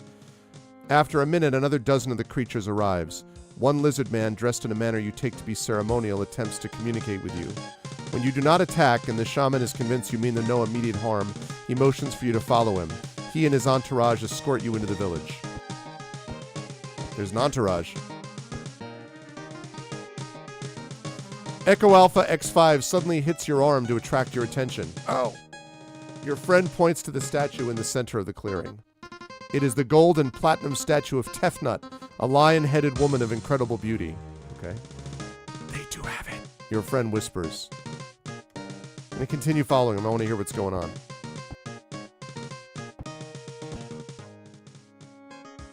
The shaman throws wide the doors, revealing a small gathering of tribal elders beyond. A number of soldiers accompany you inside, though most stay without. A large, imposing lizard man stands before you. By his ceremonial headdress and well-crafted steel sword, he must be the tribal leader. He speaks the tongue of humans with slight breaks and a distracting hissing accent. Welcome to Fen Village, travelers. What is it that brings so many men from their homes on the river?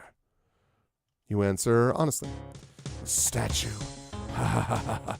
The statue is placed on our totem in the night. It is an omen of his good favor.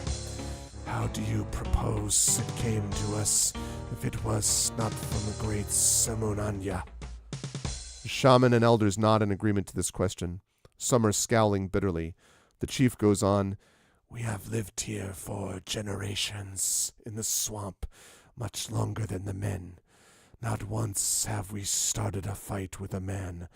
Why now does Sala send her children to kill us? You consider trying to explain to the lizard men, but it is all too possible that this is some ruse they have concocted.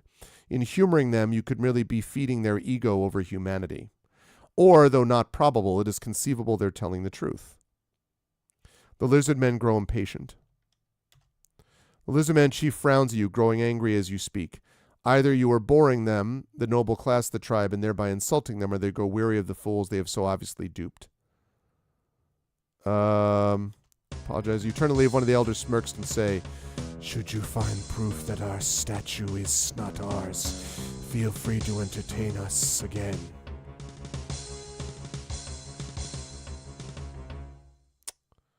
So, I wonder if that means... I'm going to save that under H for huh. Yeah, Blanca, is that you? I wonder if that means that maybe the guy, the freaking badass lizard who's wandering the swamp, may have something to do with it.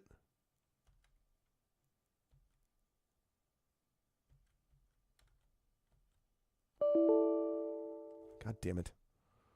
See what you believe is a stone building, or part of one anyway. The structure looks old and in disrepair. Vines cling to the cracked stone walls and crumbling columns.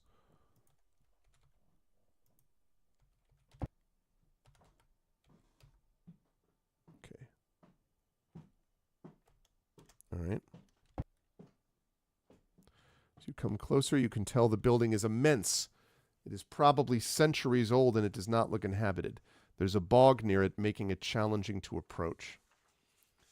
I have some lizard men claiming that they didn't steal the village's statue. And I'm like... Why would they want it? I mean, what would their motivation be? Well, you know, they say that it was a gift from their god. Oh, so they didn't steal it, they took back what was theirs? Well, that, yeah, allegedly. Tough Nut and Rough Nut Thorstons from DreamWorks Dragons. Okay. Camp, save... D for dungeon. No. Exit. Making her way downtown. Okay. Through the bog, you reach the collapsing steps. Small lizards scurry down the steps and head toward what used to serve as the front door. Only bits of rotten wood hang from the frames. Entering the building, a chill races up and down your spine. It is cool in here, unnaturally so it seems.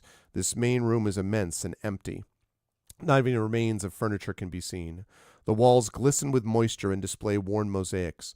The floor, too, seems to have patterns and designs on it and appears just as wet as the rest of the room. So here's the thing. What I have to do, actually, is I have to reload this.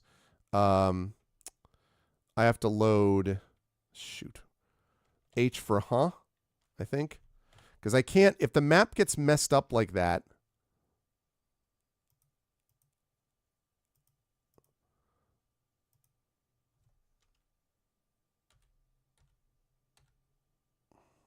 There we go. Temple ruins. That's what we're looking for.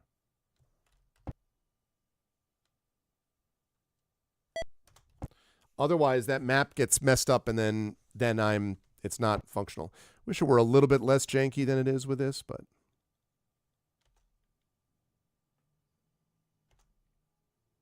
Okay. Save for D for dungeon. No. Exit. We're going to save the map, though. Okay.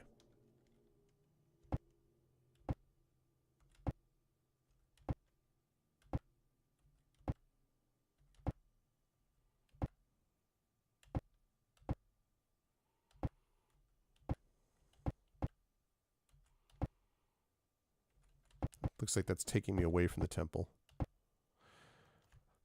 The wet Echo Alpha shouts out. The wetness on the floor seems to be some sort of acid eating through your shoes. You realize just how incorrect an assessment this is when one of the puddles rises up like a serpent.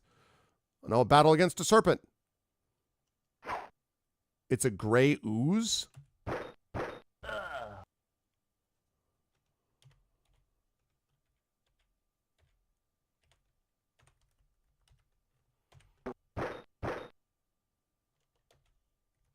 Not the gray ooze.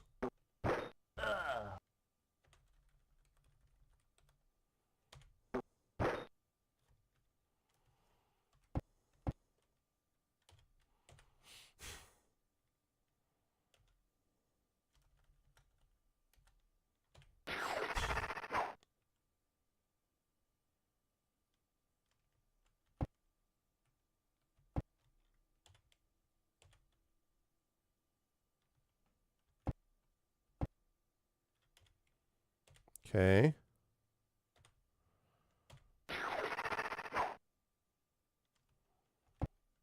He will never get there in time.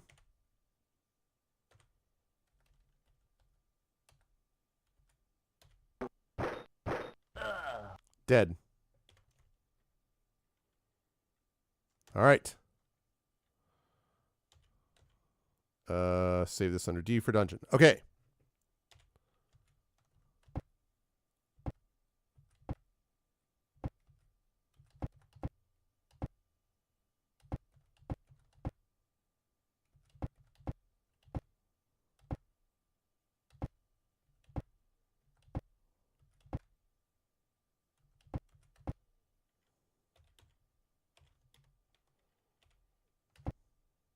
A soft glow pervades this room.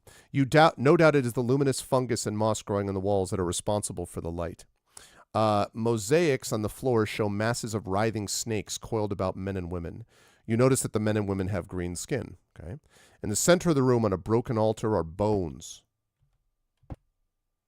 You stand over the remains of the altar. Suddenly you feel tingling all over and warm. It is a pleasant sensation. Suddenly you hear, "Happy holidays, happy holidays. May the merry bells be ringing." It is a pleasant sensation. A voice inside your head speaks in friendly, relaxing tones. "Hist will care for you," the voice relates.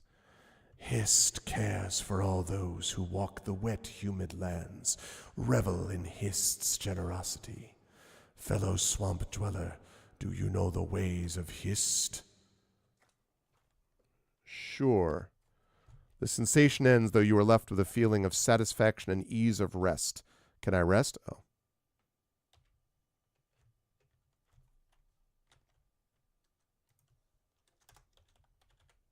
Whoops. There we go. Also, I want to mention as well. Yeah. So, yeah, I want to listen to some of the other shows. I've listened to a couple of them. But definitely advise, checking it out for sure. All right. I don't know what the value of that was, but a secret door. Room behind the secret door smells dank. It's the dankest of rooms. Obviously, no one has entered this area in a very long time. It is dark, and the black moss that clings to the walls and ceiling makes this place feel gloomy and oppressive. You must light a torch to see deeper into this room. When you do, the light of your torch illuminates a trap door in the floor of the far corner.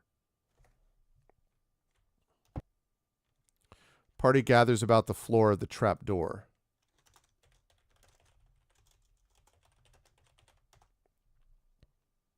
Do you want to open it? Yes.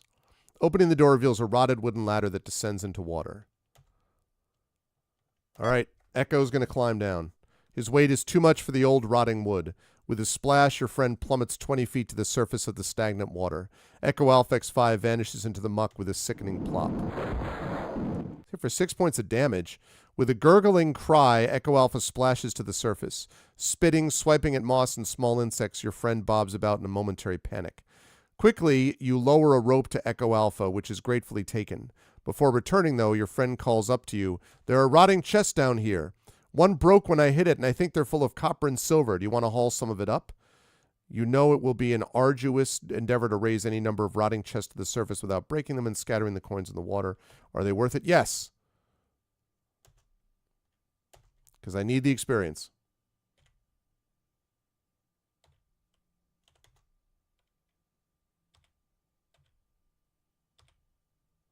Wet and dripping, laden with impossible amounts of coinage, you turn to leave the hidden chamber.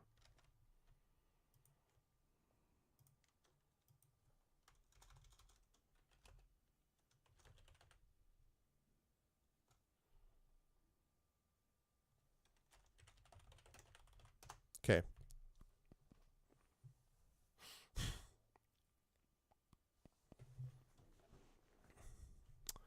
Absolutely. These retro games are, that's what I've been doing. I've been really enjoying it too. Oh, nice. We have a link. We have a link. Thank you so much for that link. Yay. There we go. Very nice. Awesome. Thank you so much. I look forward to listening to that later on. Whoa, my goodness. That is...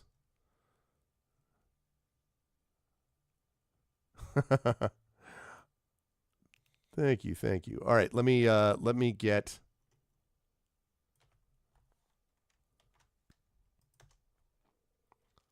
There we go. And let me make sure that that actually works. Copy.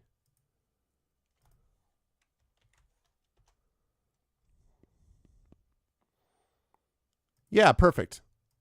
Awesome. I will check that link later on after my streams are done. Thank you, Corner. It is true. I am in a band, although it's been a while. It's been a little while. We released an album last year, and we have. It's been a busy time for everybody, but hopefully we're getting back on the in the saddle soon. Thank you so much, though. I'm very excited to check that out. Okay, well, save D, no. No.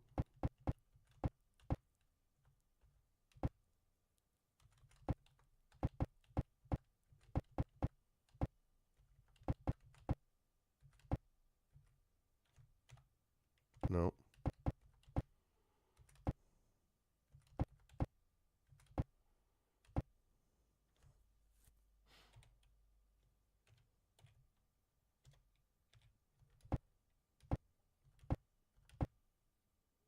So you come close, you can tell the building is immense. It's probably centuries old, and it does not look inhabited. There's a bog nearing, making it challenging to approach. Yeah, we talked about that. No.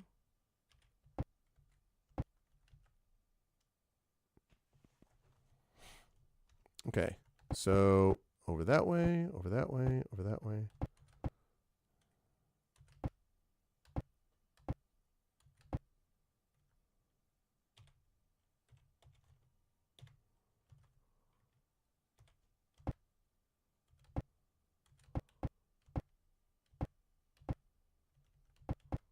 Okay.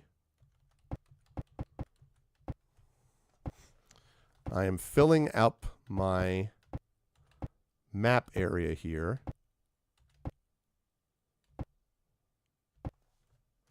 Because obviously something in here, I mean, I'm guessing. I actually don't know. I suppose it's possible that this is just a random place in the swamp. But my hope was that I was going to find something that would give me a clue as to how it actually belongs to the lizard men. Because I'm sure that's not going to go over well with the humans.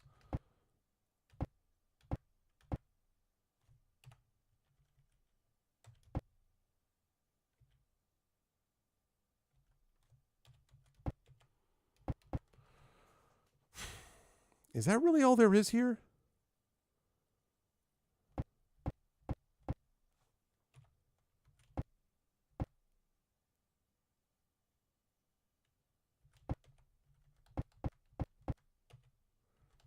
Seems like a lot of, stuff just for like, because it's got a chest of like gold and silver.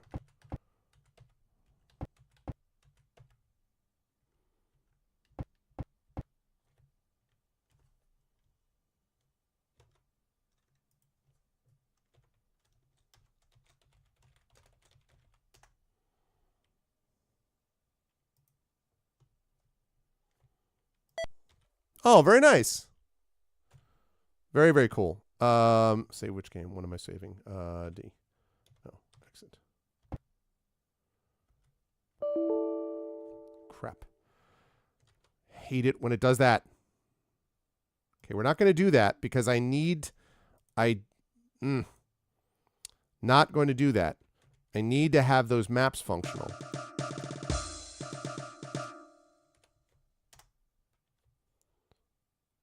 Play the game, load save game, D, begin adventuring,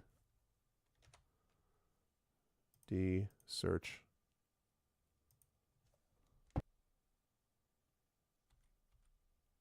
There we go. Oh, a swamp encounter. I really like this. Foliage thickens, blotting out the light from the sky overhead, throwing the swamp into a murky gloom. Peering through the heavy underbrush, you see the soft yellow glow of 3 lights. Ah, will-o'-the-wisp. Difficult to tell how far away they are. They move along roughly at eye level, and they're bobbing slowly. After a few moments, you can tell they're moving away from you. So, here's the thing. I obviously know the drill with will-o'-the-wisps, right? I get it. But I'm trying to track down whether what the lizard men said is true or not. And so I don't know how to do that without exploring the swamp. So I don't know whether to head towards that.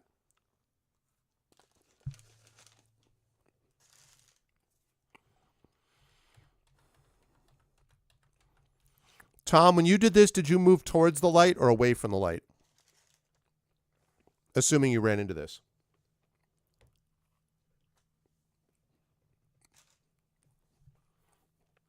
Yeah, I would think so, except when the will-o'-the-wisp is there. Or as the Canadians call it, the feu follet. Feu follet, ball of fire.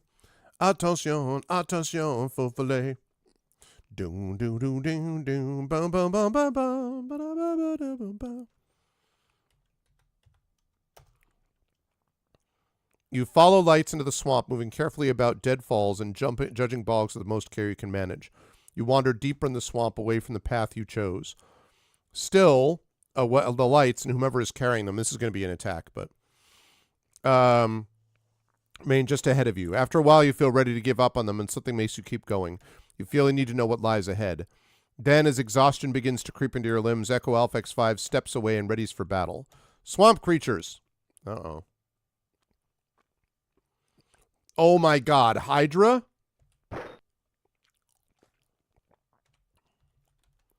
Wow.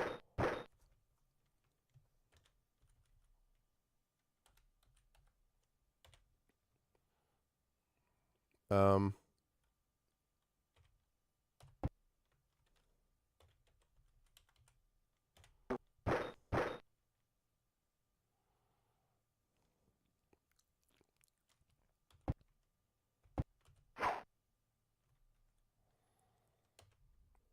Hide. That is really cool. Yeah, I agree with that.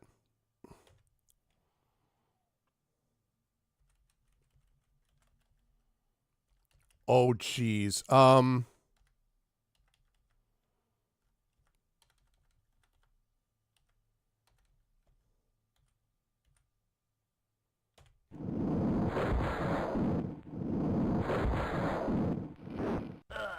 Nice. Just enough.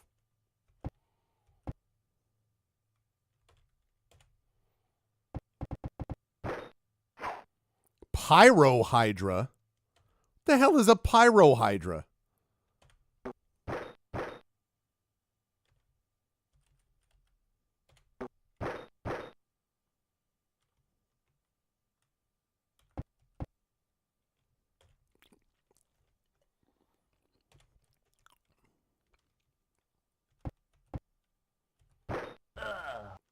Nice. Did not get hit. That is how we do it. And then the lights are back, attempting to take advantage of your weakened condition. Ah ha ha! So, Will-o'-the-Wisps.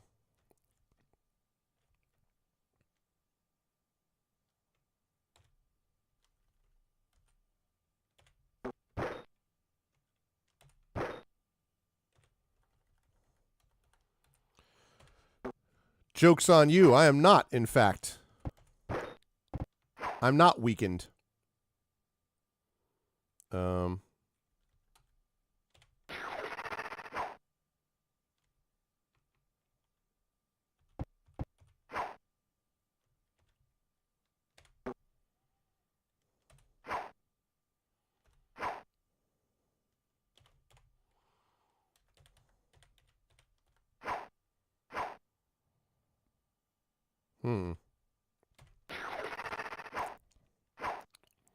Yeah, they have AC -8.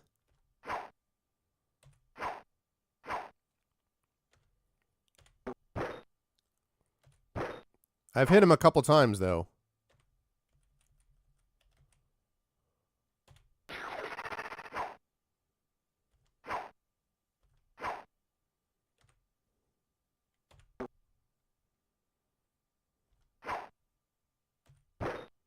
Got him.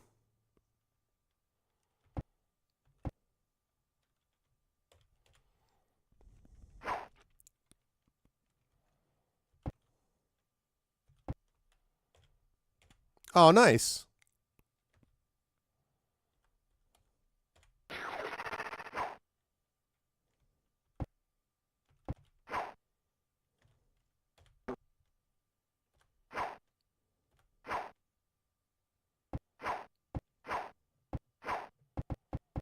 The Will-o'-the-Wisp flees in panic? Really?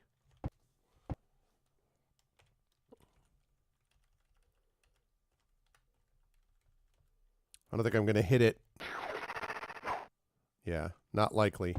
I think he's probably going to get away. Oh, he finally hit him.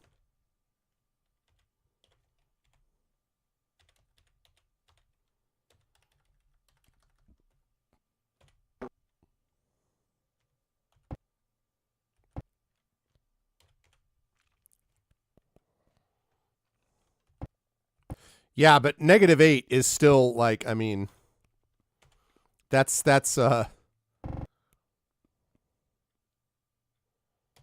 man. Search of the area from which the Hydra's attack reveals the Will-o'-wisp were indeed attempting to lure you to the lair of the terrible creatures. A great hoard of treasure lies in the swamp here, including not only the gold and jewels, but the remains of the adventurers who met their ends at the hands of the Hydras. Nice, and we have some people leveled up. Oh my goodness, okay.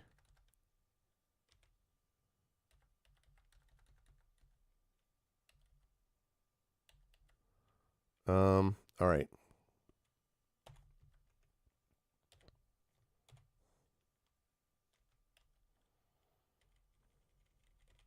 Okay.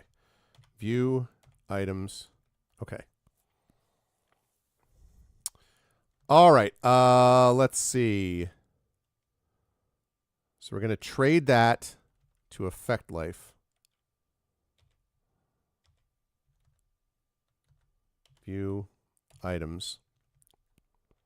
All right, so he's got an AC of -2.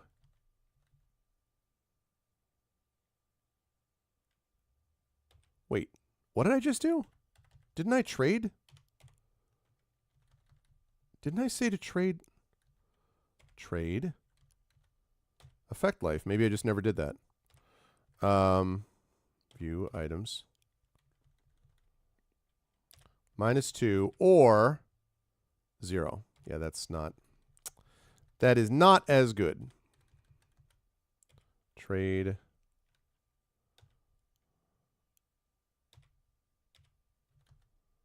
Items.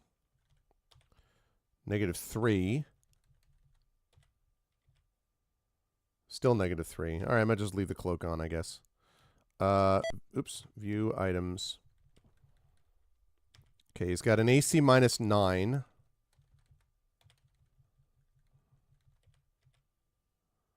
-5.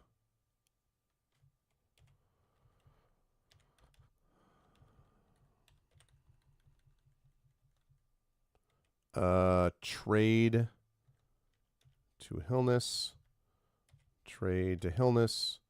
Trade to Hillness. Trade to Hillness. And let's see. So 1d8 plus 8.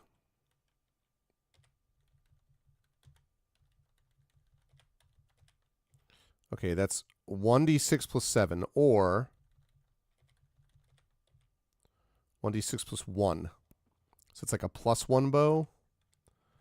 Okay, that's not very impressive. So we are going to drop that. We are going to reactivate the shield and the longsword. Yeah, but I don't know that I want to go back to town. I want to stay in. I want to stay in the swamp until I figure out what's going on here. AC -5. Oh. Wow, really? That's also -5? Wow, that's got to be some really good scale mail. All right, well, let's ready this, and let's trade that to Arcanus Bot.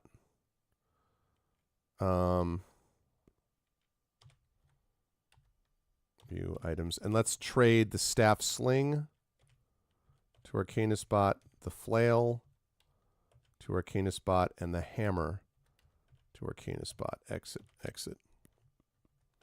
Yeah, I'm going to do that in just a minute. Okay, so let's see.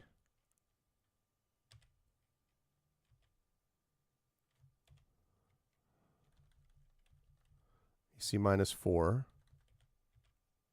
AC 0. Okay, no, that's not nearly as good. Okay. So Staff Sling plus 4 is 2d4 plus 4.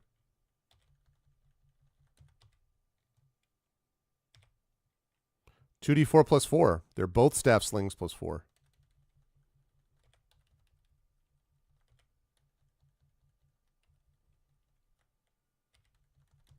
All right, this is 1d6 plus 6 is the Flail. 1d6 plus 6, that's also a Flail plus 5.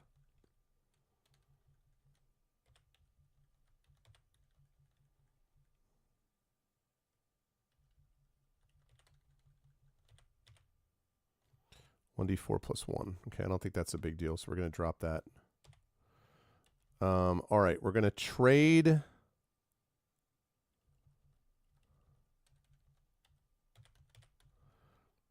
We're going to trade the Scale Mill back to Echo. We need to sell this.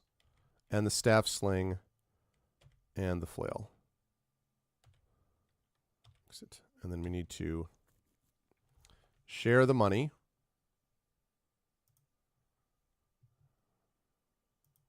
Okay. And look at all that. We have Dispel Evil. We have Flame Strike, Raise Dead, Slay Living.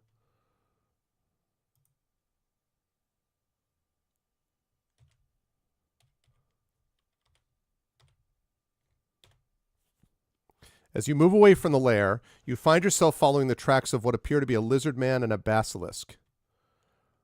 Okay, so now I need to, before I forget, memorize. Okay, we definitely need a Cure Light Wounds, Cure Light Wounds, Cure Light Wounds, Cure Light Wounds, Cure Light Wounds. Second level, we definitely want a...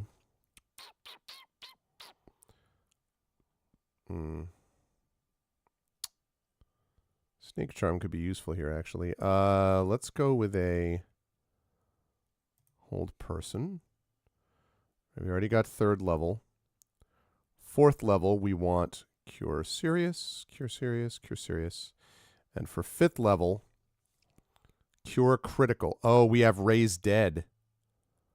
Oh, man.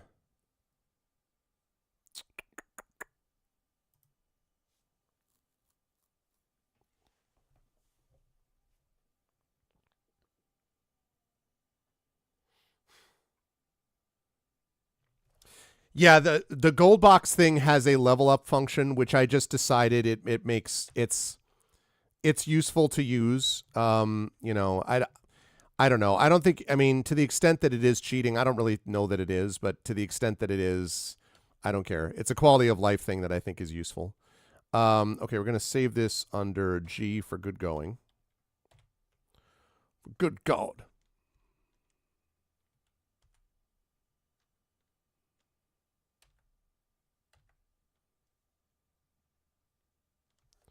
Okay.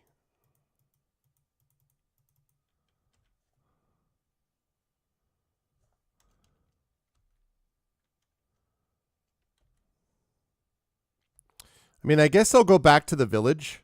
You stop, seeing a familiar face emerge from the shadows of the swamp. Seal! You step forward and your friend rushes towards you. What are you doing here, you ask? Seal shakes her head. I do not know. I remember very little of the past few days. After you last left the village, everything is hazy, confused. Seal looks about and rubs her arms more out of fear than cold. Oh, I wonder if something happened at the village. There you go. Have you learned anything? Have you found the statue? Hesitantly, you offer a conservative answer. There's obviously something wrong here, but is the problem with what has happened to Seal or with the woman herself? As you answer, Seal begins to grow very angry. Whoa. A deep rumbling growl comes from within her throat. And then she is gone, replaced by a lizard woman. And then she is something altogether different. A Rakshasa? Really? Well, well, well.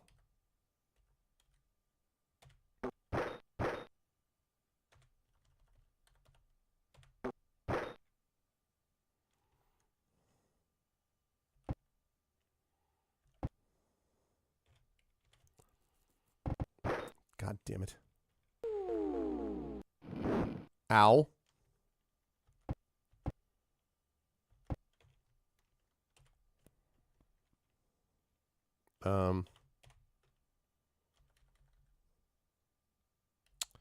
Okay, let's see.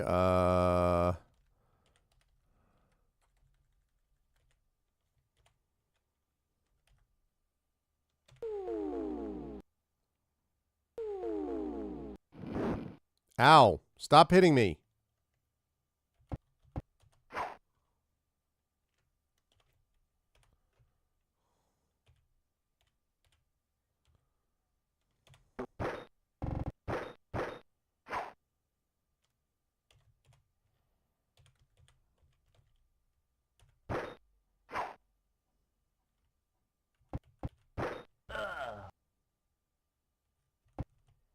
Okay.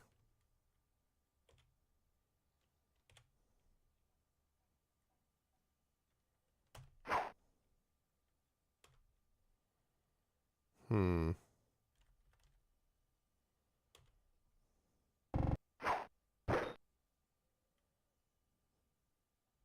No, I'm not casting Fireball on him. I'm going to cast it here. What? Didn't hit him?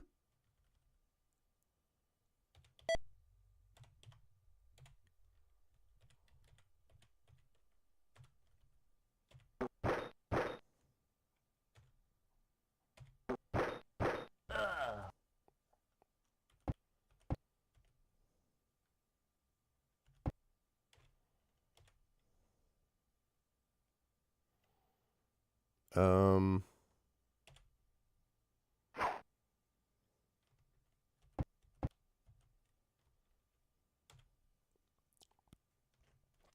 Okay.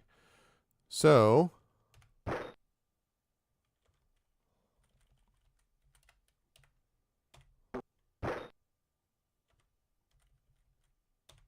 Right in the face. Missed.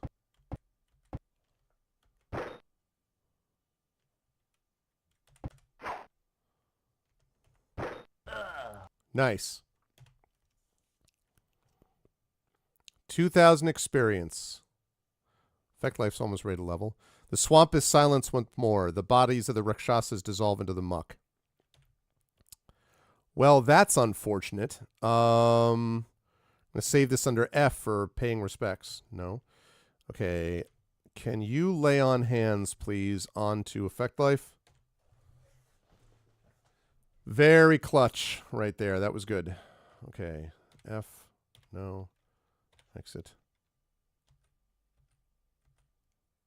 Okay, you went to the village of Hala.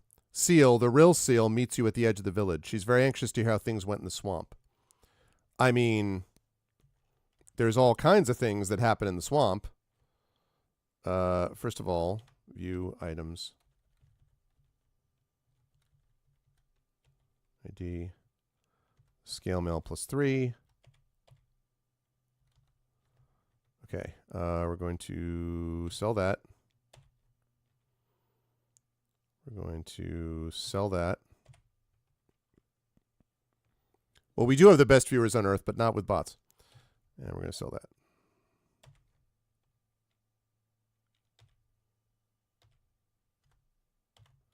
Items. Oh, shoot. Oh, he doesn't need, whatever. He doesn't need, yeah, he doesn't need that. Or I was like, wait, why? And then I remembered. I guess if he wants to get his shield, that's why, but whatever. Okay,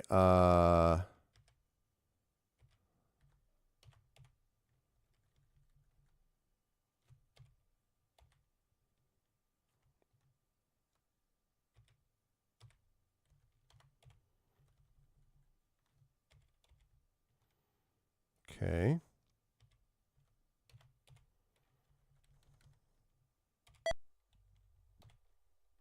Cloak of Protection +3. Interesting. So if it's a Cloak of Protection +3...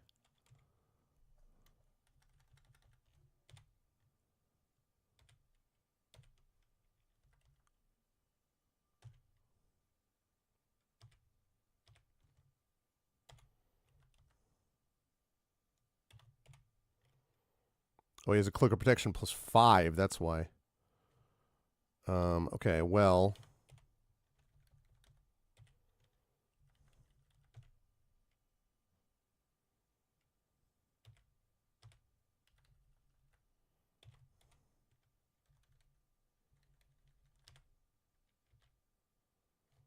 Can't get any better than that, apparently. So, trade, select, view items. Oh my goodness. That's what I thought. Hillness is now got an AC of -8. Let's go. Yeah, but I have one. I already had a staff sling +4. So I already had that. Okay. Right. And then...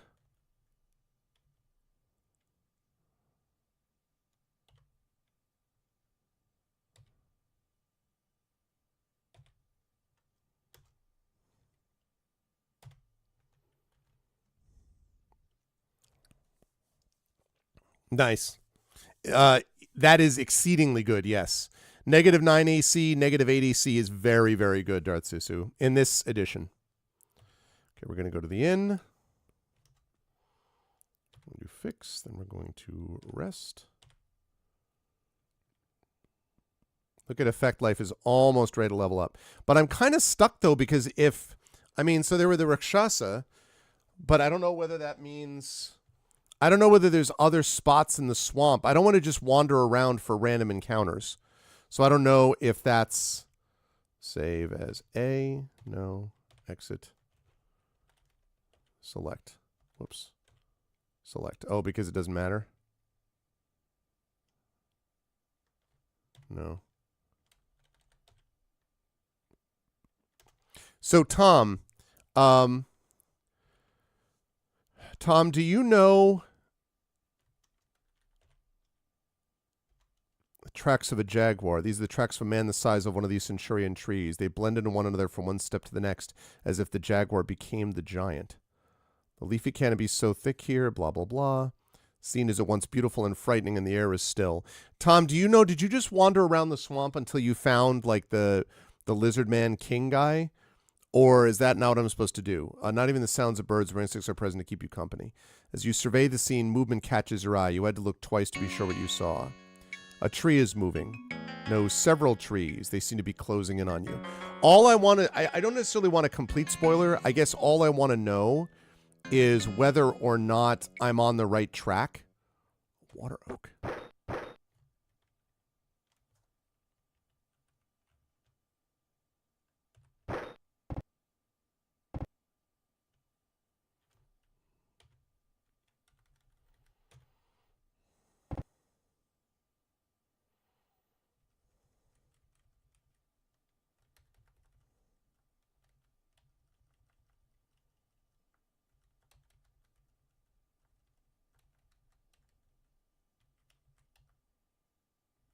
There must be one stuck that I couldn't see, yeah.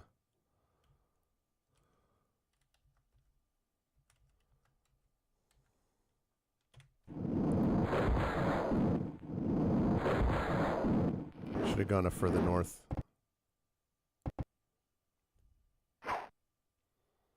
It's basically an overland dungeon. I see.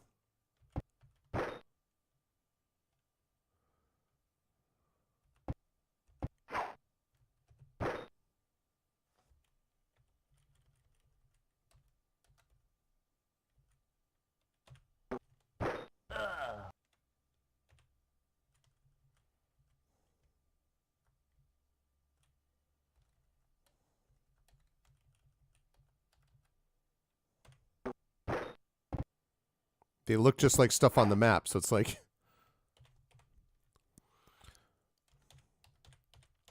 So then basically, as time goes on, is what you're saying, time goes on, more of this will be... Like, I'll find more of what I need. These aren't just random encounters, basically.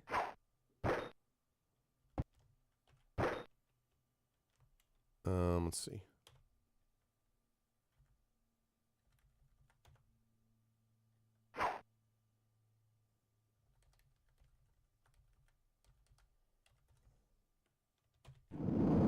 This time I targeted it right. Both made their saves.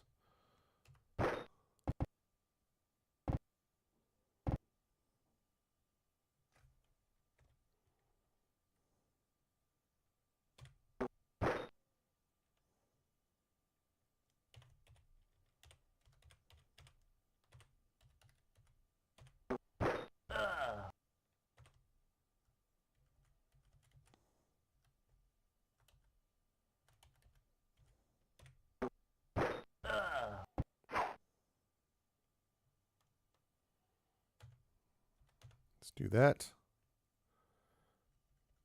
Wait. I accept one what? Say. So wait, I keep exploring but not in one area? I'm not trying to be obtuse, but the order doesn't seem to be important. Yeah. I feel the same way, Emily. It is kind of like, it's really charming, really, I think is the way to describe it.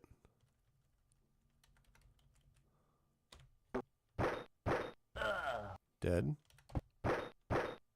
Dead.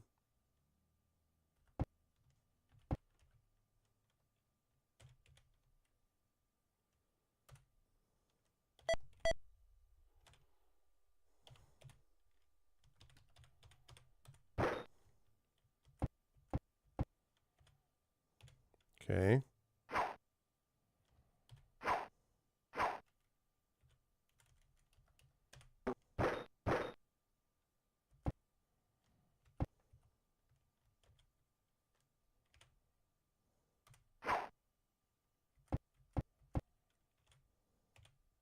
Okay.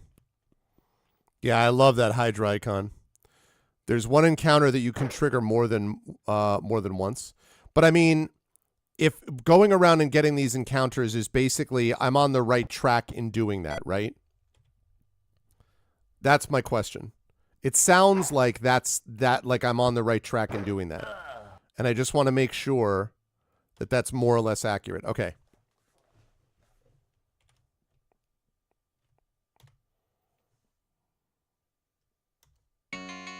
Trees keep coming. As you swipe at the darting spear-like branches, you see that new foes have come into the fray. They seem to be moss, but they have humanoid form, and their fists are like steel clubs. Okay. Oh boy.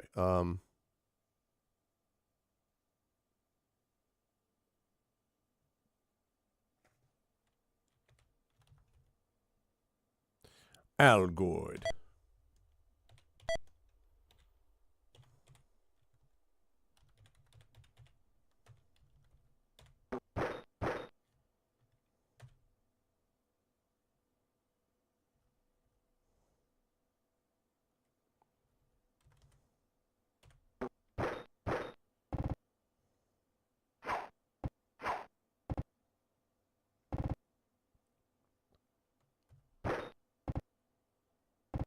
We have a lot of these creatures. A lot of creatures.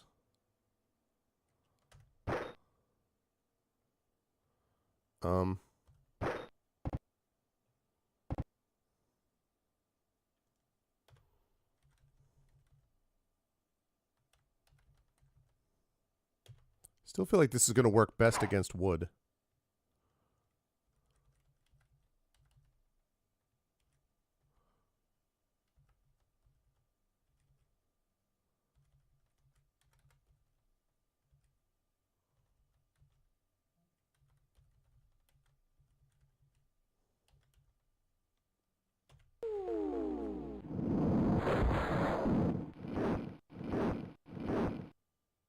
Okay. And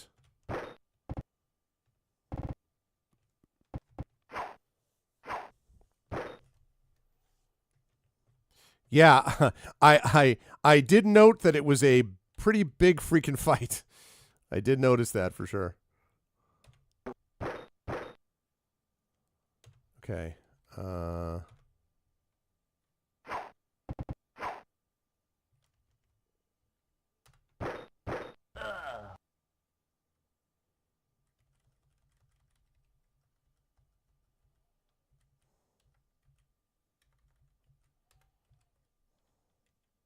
think that's right.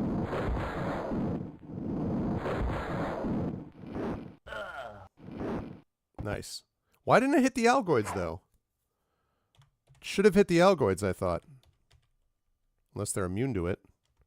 Which I suppose is possible. Let's see.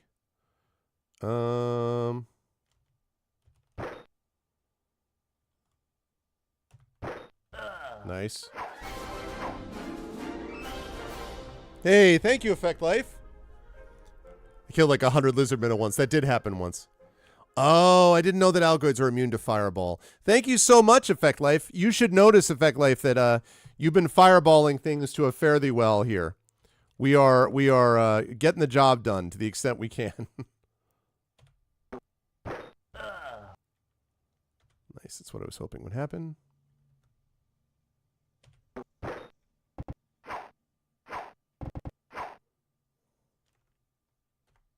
Oops. Very nice. Oh shoot! I forgot that he was there. It's my fault.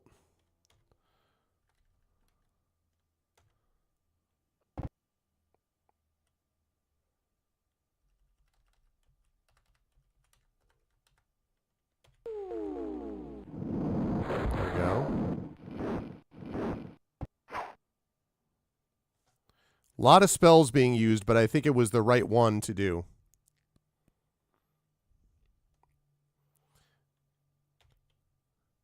Yeah, you have definitely been doing the business here. And you've got like a negative I think you've got a -4 AC now, maybe something like that.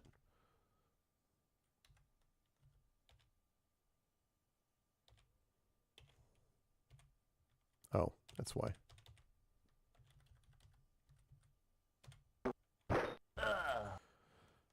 Dead. And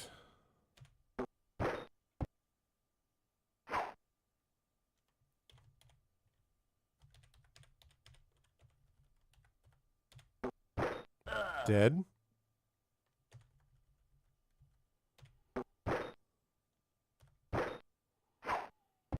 Yeah, these algoids are tough. But not tough enough. Okay.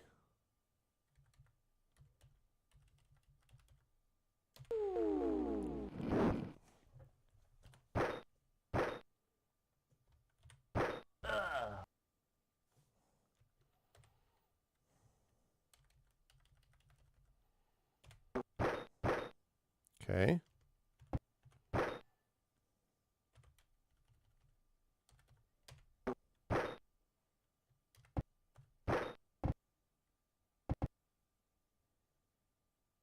That's right, you're going to flee in panic. Let's see. Well, it's basically the best I can do, I suppose. I don't think I'm going to hit them with my sling +1, but...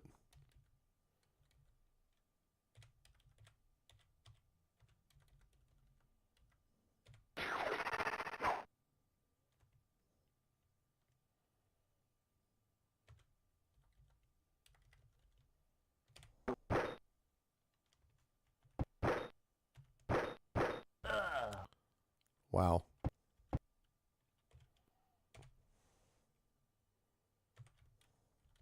Okay.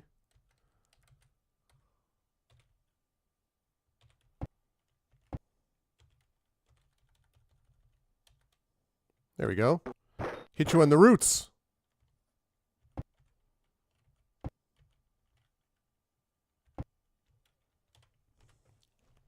Hey, what's up, Leonardo? Yes, we finally got your AC going. It took a little while. But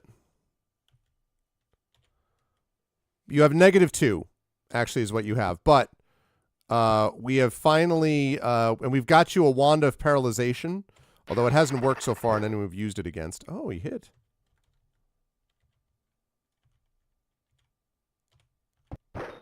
Ow.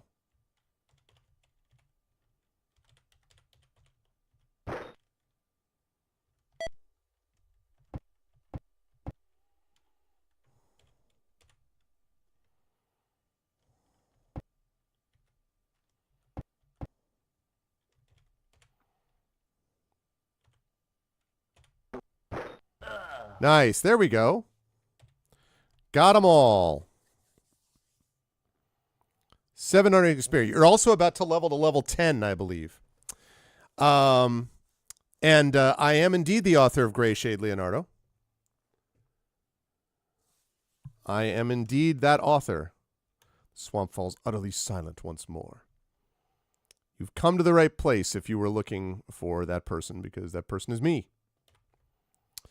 Okay, let's see. We're going to cast Cure Light Wounds. We're going to cast it on Hillness. And then we're going to cast a Cure Serious on Nonstop.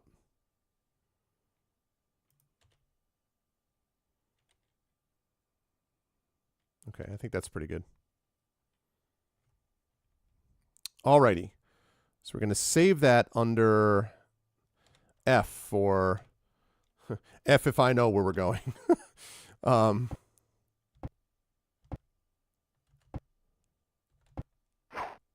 Looking about the bases of the trees, you discover a huge cypress tree with a hollowed-out trunk.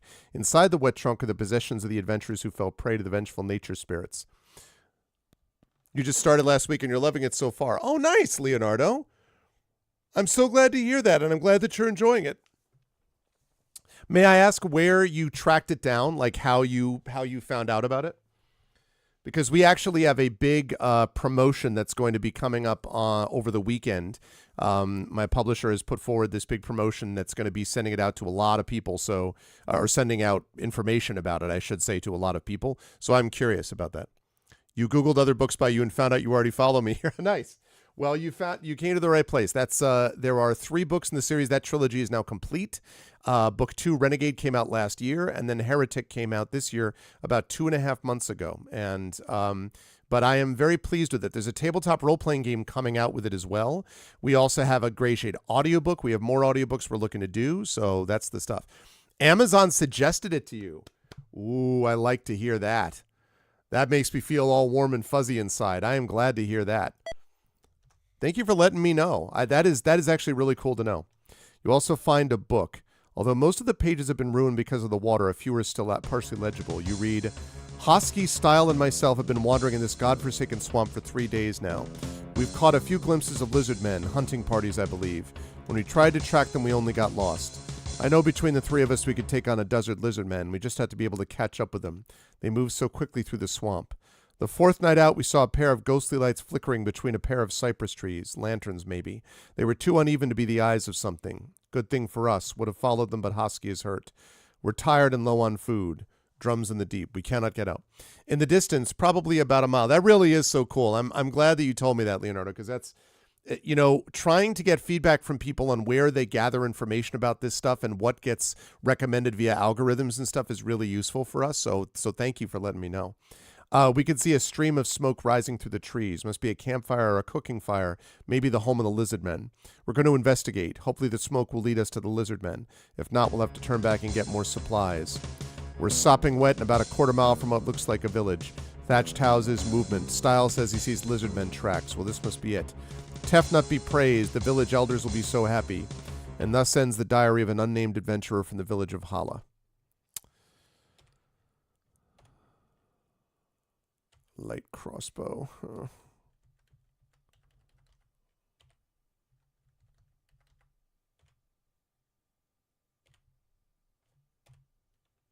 They're all magical, huh?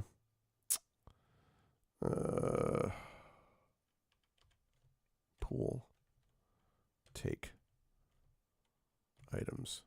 Take. Share. Take. Exit. No. Camp. Save. We're going to save that under G for good going. No. Exit. All right, I'm going to go back to the village and get that stuff ID'd. Okay, we're going to go to the marketplace. View items. ID, yes. Hammer +1, ID, yes. Blah, blah, bleh. Yes.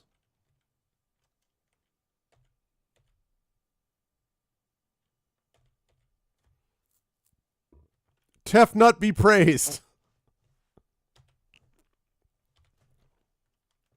Oops. Yes. Share. No. Okay, we go to the inn. Okay, fix. Rest. Get my spells back and then go back into the swamp.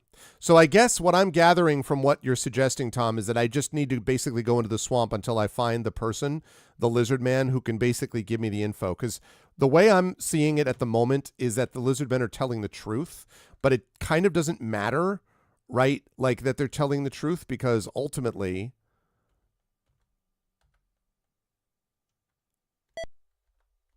it kind of doesn't matter because ultimately, I don't know about this.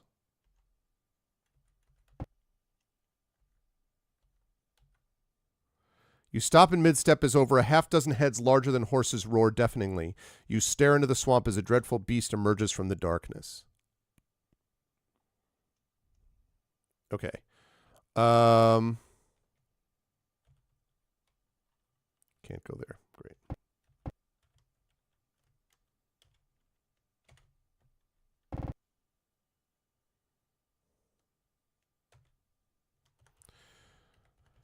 Because I have to. I'm thinking they're telling the truth, which means that I need to find. Where the heck are? Where is that guy?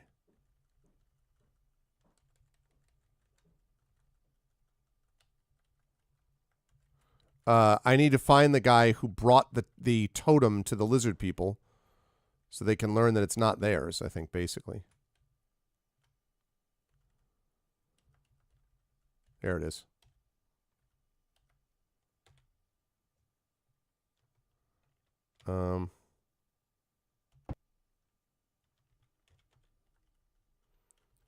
Can I shoot through the trees? No. Oh, man. Oh. Certainly can't shoot through the trees with a freaking short sword.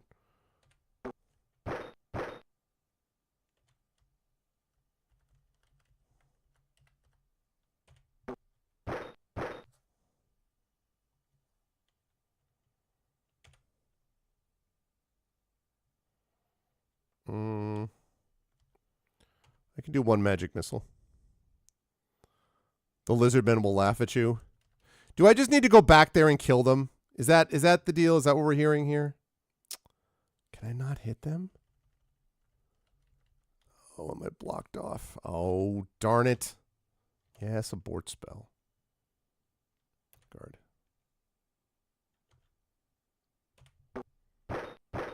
We need a Tefnut command. Tefnut? I just can't get over it. Like, best name, man. Tefnut for life. Party. It's right here. It's nonstop. Darn it. Nonstop looks about in confusion.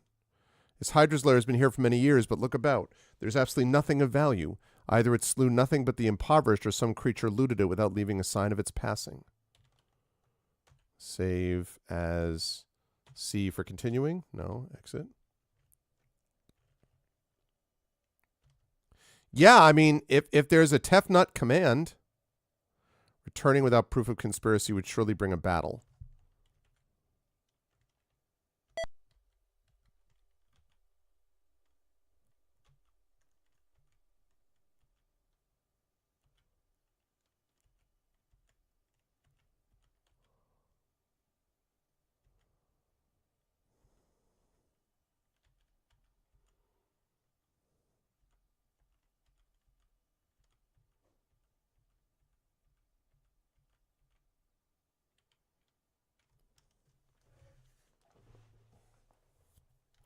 I wonder if this place right here has something and I just missed it.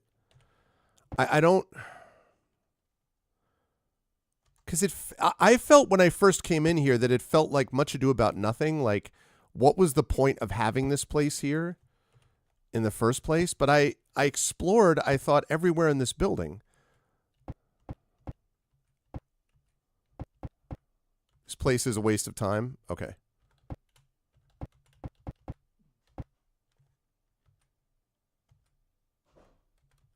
Just random encounter then.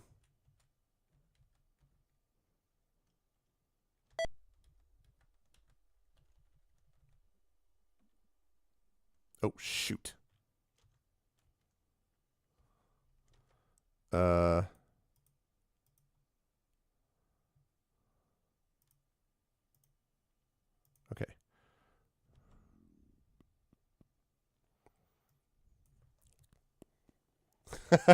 Bless. Yeah, that's true, isn't it? Tefnut be with you. Oh my God, Tefnut. Tefnut. Can I go south? There's no way to go in that direction. Okay.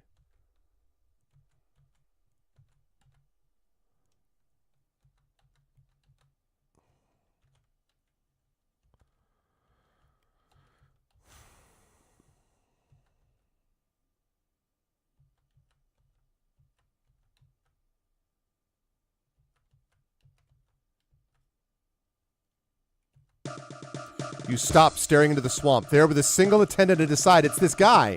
It's a finely dressed lizard man. Both he and his aide glare at you balefully as they step forward. All was working so wonderfully well, it hisses. They would have slain each other outright, and I will still see that both villages die once you are dead. The two lizard men step forward, obviously preparing to attack.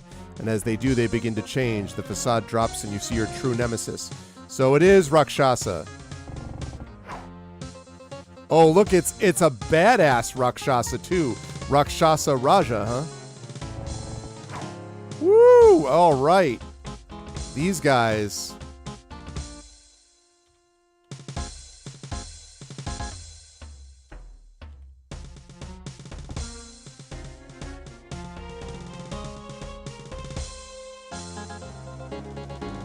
You know, I'm not going to use the bow here. So, Rakshasa were behind it the whole time.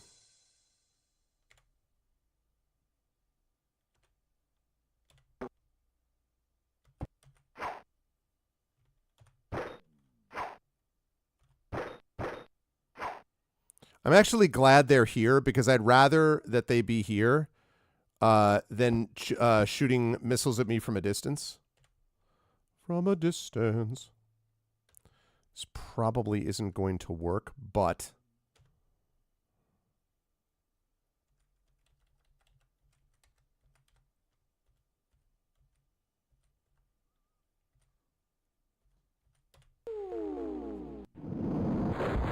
yeah.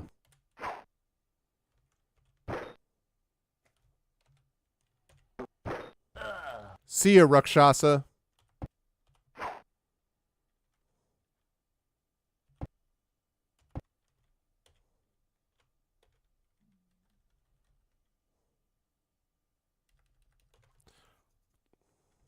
Probably nothing, right?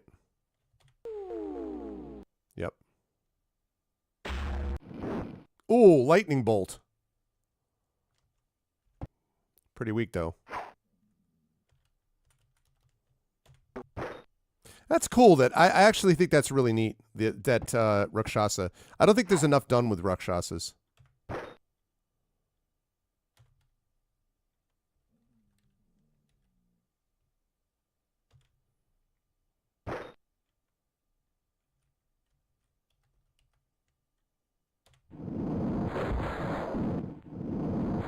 Yeah.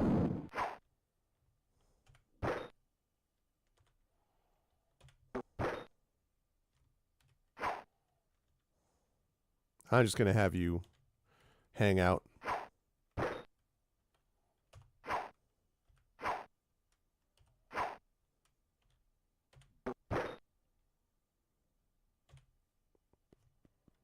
You think they're overused? I don't know. I haven't had that experience as much, but yeah, Rakshasa.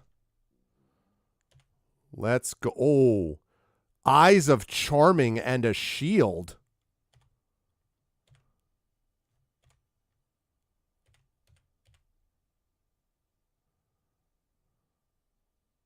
Let's see. View. Items. Okay, so -9 right now. Still -9. Is that another shield +5? Wow. Okay. Trade to Hillness. Trade to Effect Life. Trade to Effect Life.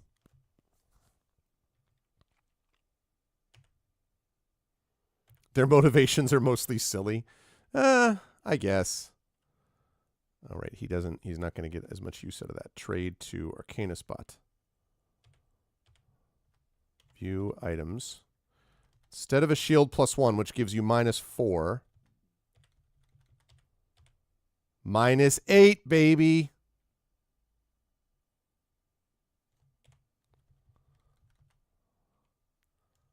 Oh, man. I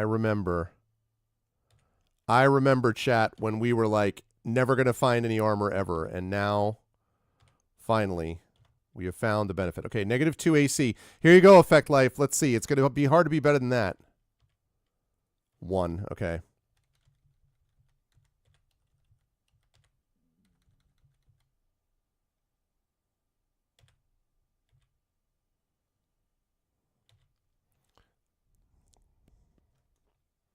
I assume that Eyes of Charming, that's what you're... Yeah.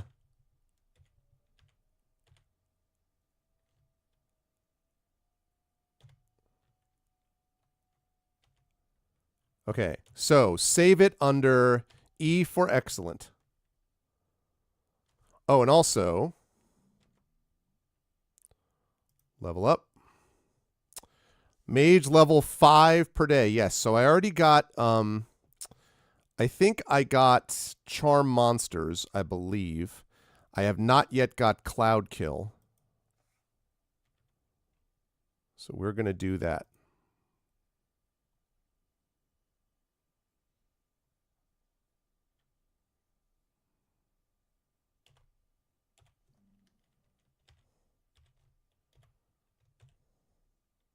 Sixth level. Not quite there. Not quite there. Save under amount. Oh, what was I saying? E for excellent. No. I imagine a certain number of times per day. I don't know whether it has charges or not, but... Okay, so now we're going to...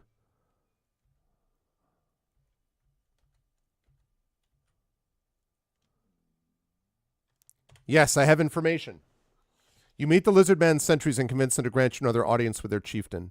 For a second time, the shaman greets you, though this time more apprehensively. You are led to the chief's abode. I got the information. You've been done wrong. It was the Rakshasa who did it.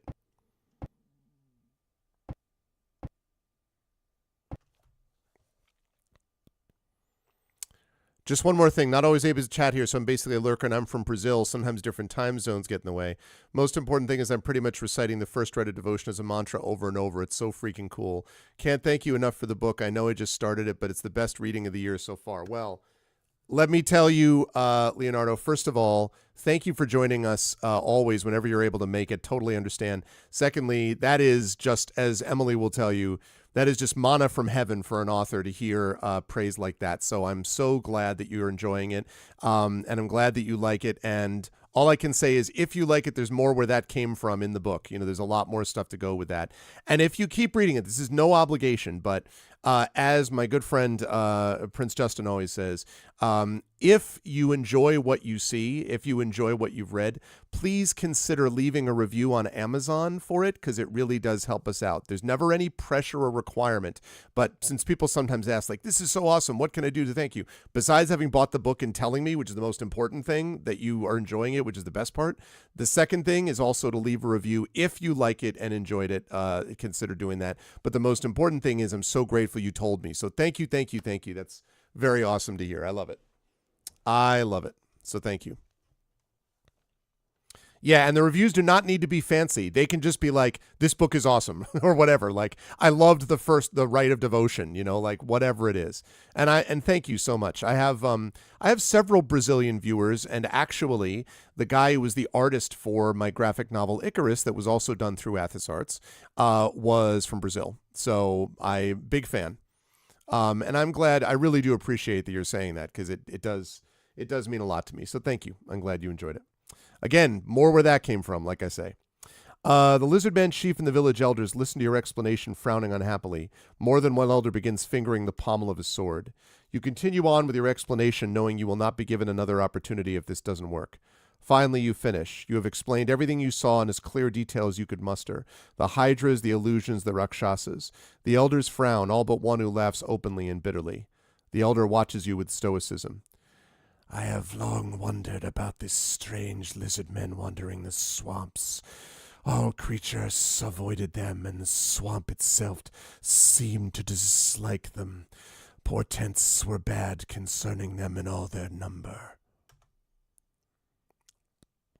The shaman looks about, feeling the weight of unappreciative eyes upon him. He seems to shrug off their stares with a fluid, almost jarring motion. Fluid and jarring? Then continues. I have magic beads. If you adventurers are telling the truth, Smnoya will verify your words, but I will not use the magic beads without payment. 10 pieces of your most valuable jewelry, and nothing less. Okay. I mean...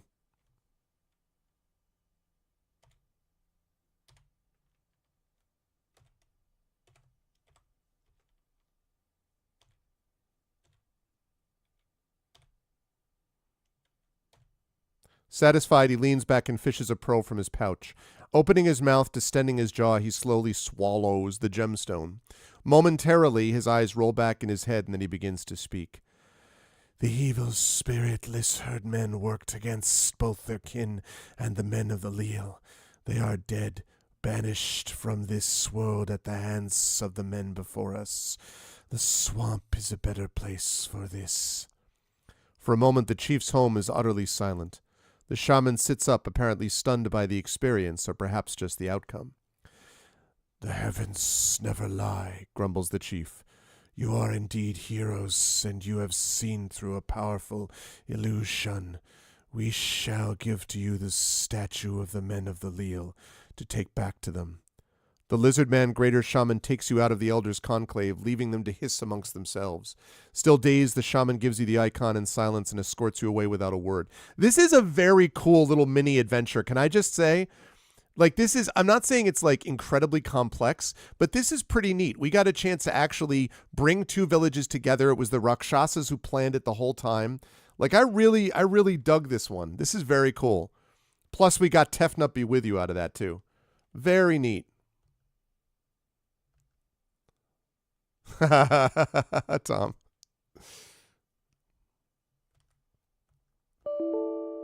Oh, god damn it. Okay, it may not matter. Vant approaches you, remaining grim-faced and reverent as you present him with the statue of Tefnut. All about you, though, the people of Hala cheer. As you entered Hala, the people cried tears of sadness. Now they cry again, but only tears of joy and hope for a brighter future. They thank the heavens above and you who saved their village. And you cannot help but remember the true evil from which you saved them. Seal is leaping with joy as she takes you by the hand through the village. She understands that you'll be leaving soon now, and she wants to hear every detail of your adventures near her home. She is with you until you sleep. Oh, really? And then appears moments after you begin breakfasting in the morning.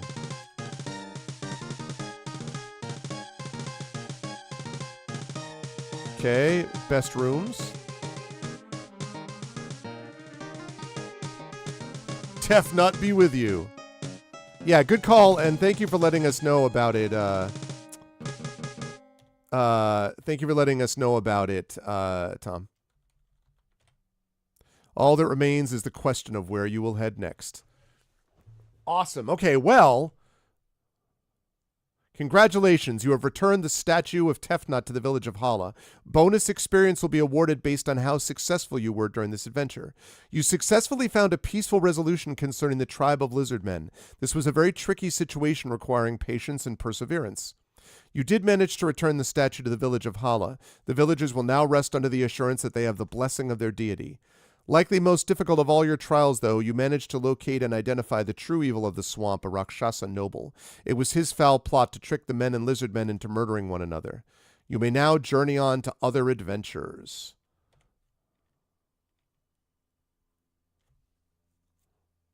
Save current game as E for excellent. And see the other sites the realm has to offer.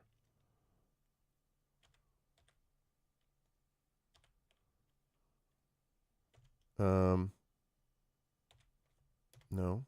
Exit.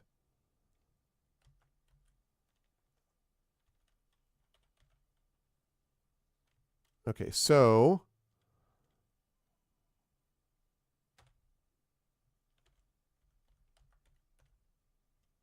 okay, keep on the Borderlands. Okay. And a shield +5. Notice the XP bars grow. I love that. And we got the shield +5. Yeah, no, that was really, I really enjoyed that a lot. That was awesome. That was great. Okay, now, Emily, if you wouldn't mind, we have to stop here in just a minute, but if you would not mind, also, and I did see you before, by the way, MST, I wanted to say hello, if I didn't already. What were the ones that we had available? Because we didn't actually, like, what do we have? Let's see. Turn and camp. So now we have Echo is halfway through level 8. Hillness is just started, is level 9. Arcana Spot is level 9. Effect Life is level 10. Nonstop is level 9. Level 11. So we really need to be doing So Despoiled is 7 to 9. We're really over leveled for that. Wraither's Prize is 7 to 9. We're really over leveled for that. Slavers and Lost Caverns of Sosankth. So the question is, it's a 2E, second edition. So the question, chat, I think is, we're not going to do this now, but we're going to set ourselves up. This is what we'll do next. Do we? I don't know how long Despoiled is, but so the question is, do we do Slave Lords or do we do Lost Caverns? Like, if we do Slave Lords, that's probably going to level us past Caverns of Sosankth, and we can do Slave Lords with a second run through. Remember, so, yeah, sure, yeah, right. I'm thinking, how do people feel about doing Lost Caverns of Sosankth next? Because that'll probably get us to level 10 or maybe 11. It might bring us to 11, and at that point we would leave and be looking for like level 11s from that point forward.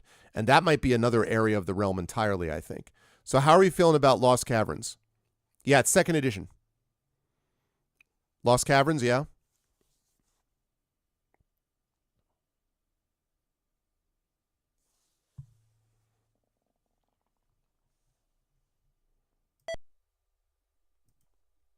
How people feeling about that?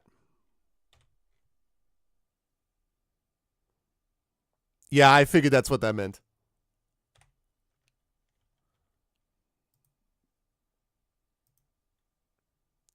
E for excellent. Okay.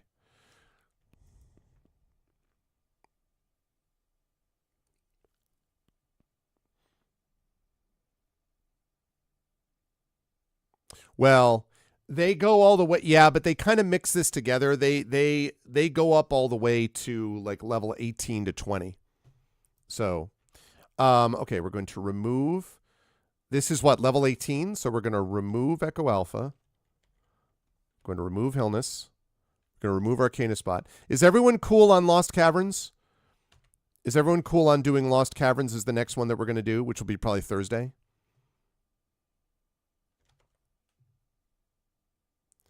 Yeah, well, the thing is, I think we're slightly over leveled. I don't want to over level Caverns because I think we'll have the opportunity, is what I'm saying, to like.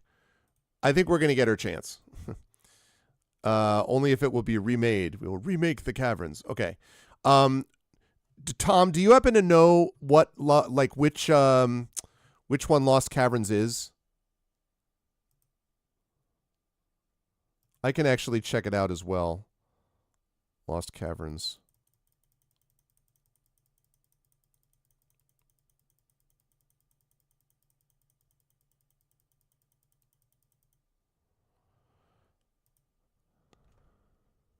Okay. S4 and WG4 looks like is what it is, but we'll double check.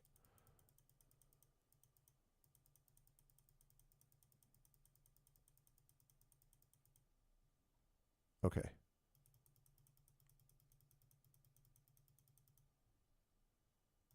God, they have Tomb of Horrors. Okay. Right. That's game 25. Okay, we'll do. I will check that in a moment, Echo. Okay, so let's go up there. Open that in a new window. We're going to go to 25. We're going to make sure that that's copied over. Save.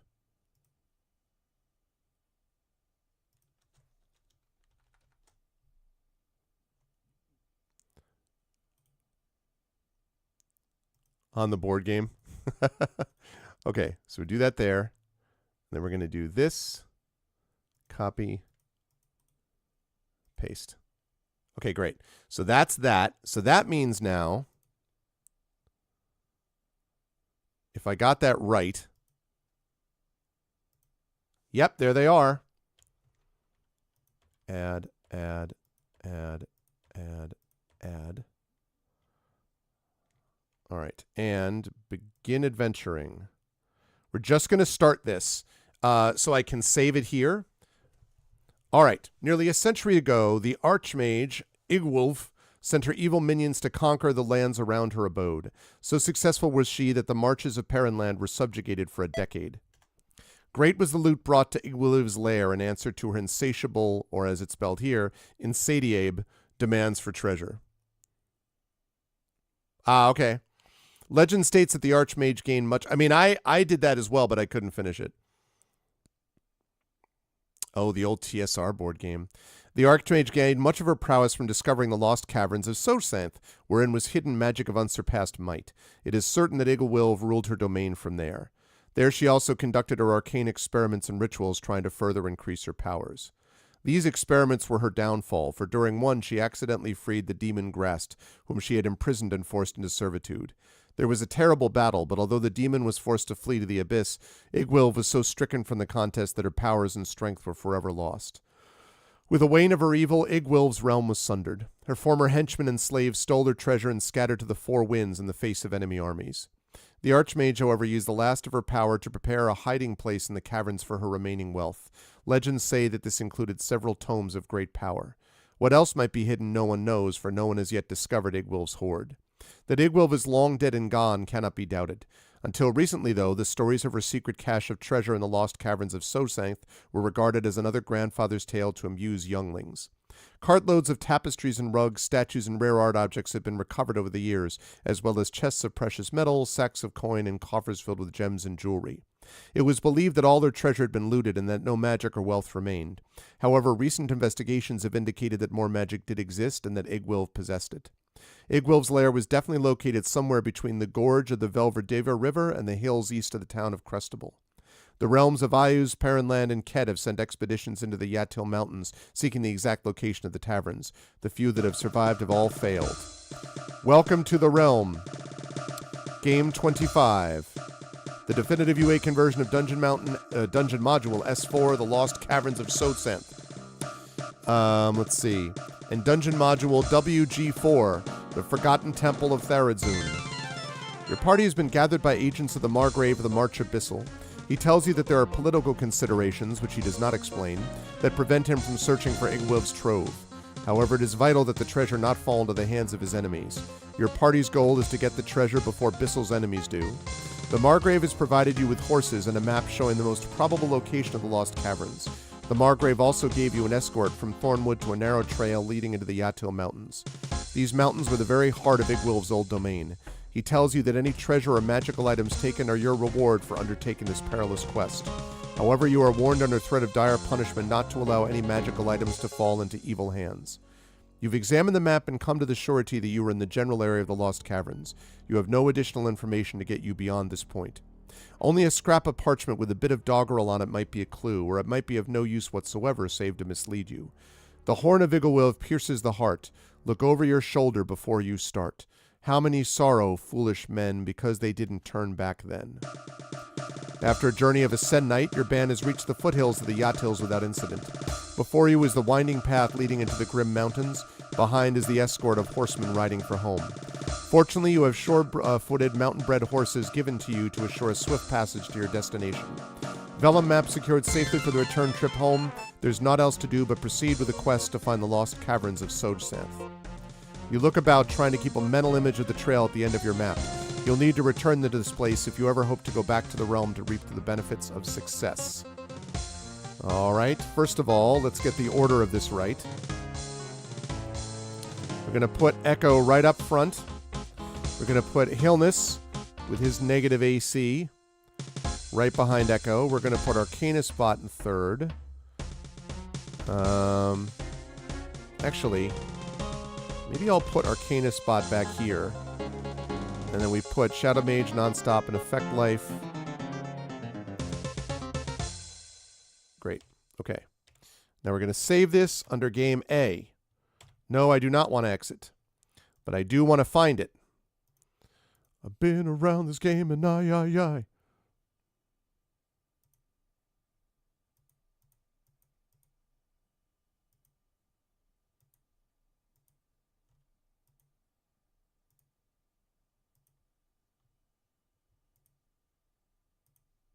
Yay! We got it. It works. I'm going to go forward one space.